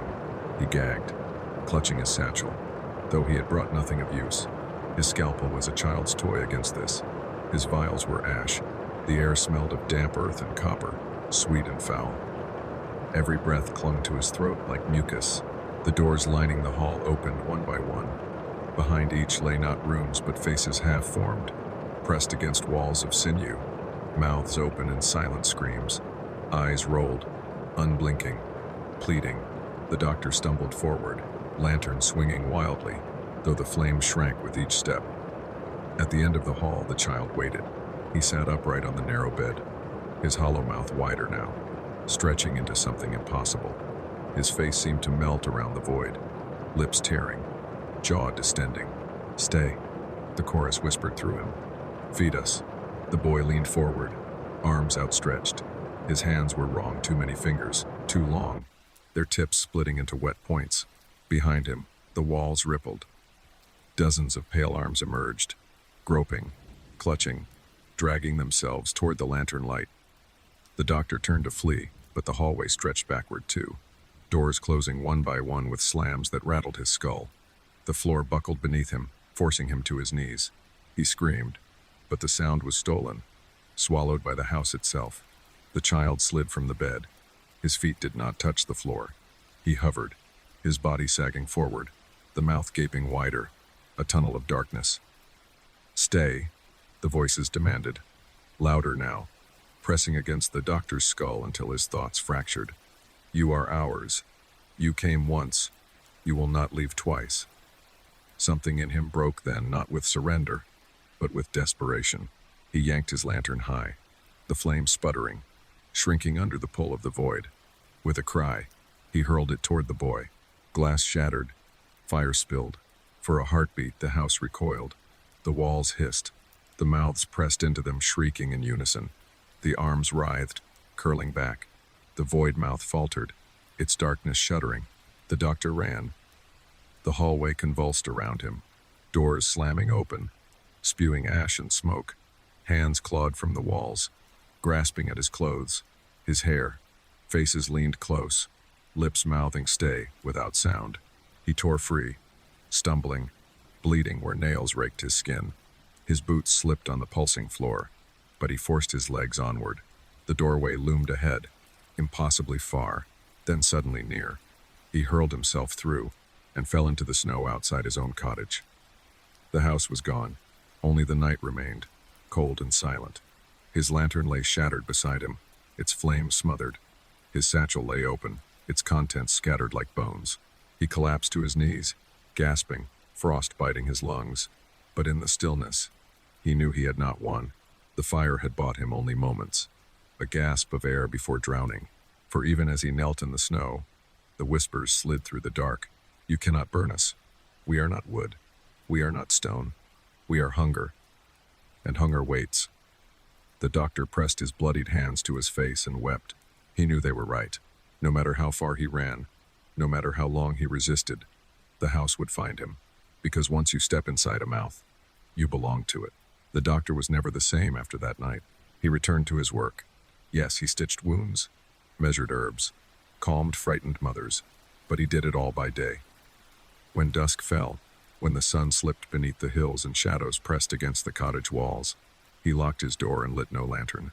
No matter the knock, no matter the plea, he did not rise. At first, the villagers begged, "Doctor, my wife is laboring. Doctor, my child burns with fever. Doctor, please just one visit." But he shook his head, pale and hollow-eyed. "Not at night," he whispered. "Never at night." Some called him coward.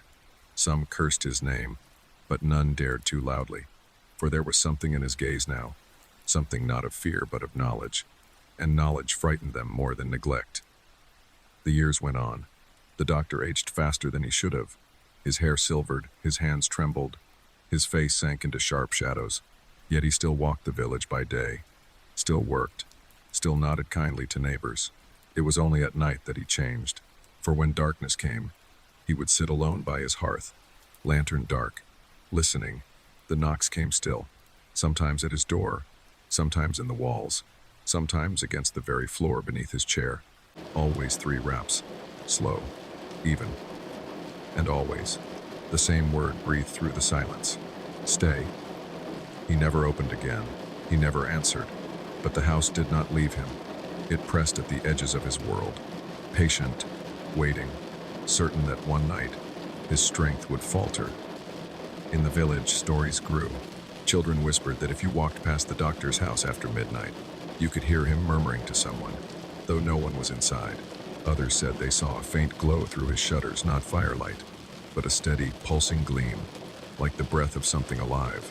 And some claimed that if you leaned close to his door, you could hear another voice answering him, a voice that was not his own. The doctor's notes, what little he left, tell the rest. In his final years, his handwriting grew jagged, uneven. Among his recipes for herbs and remedies lay sentences that chilled even the boldest who read them. The mouth waits. The doors are always inside. Never answer the knock. He died quietly one winter morning, his body slumped beside the hearth, his satchel unopened for weeks.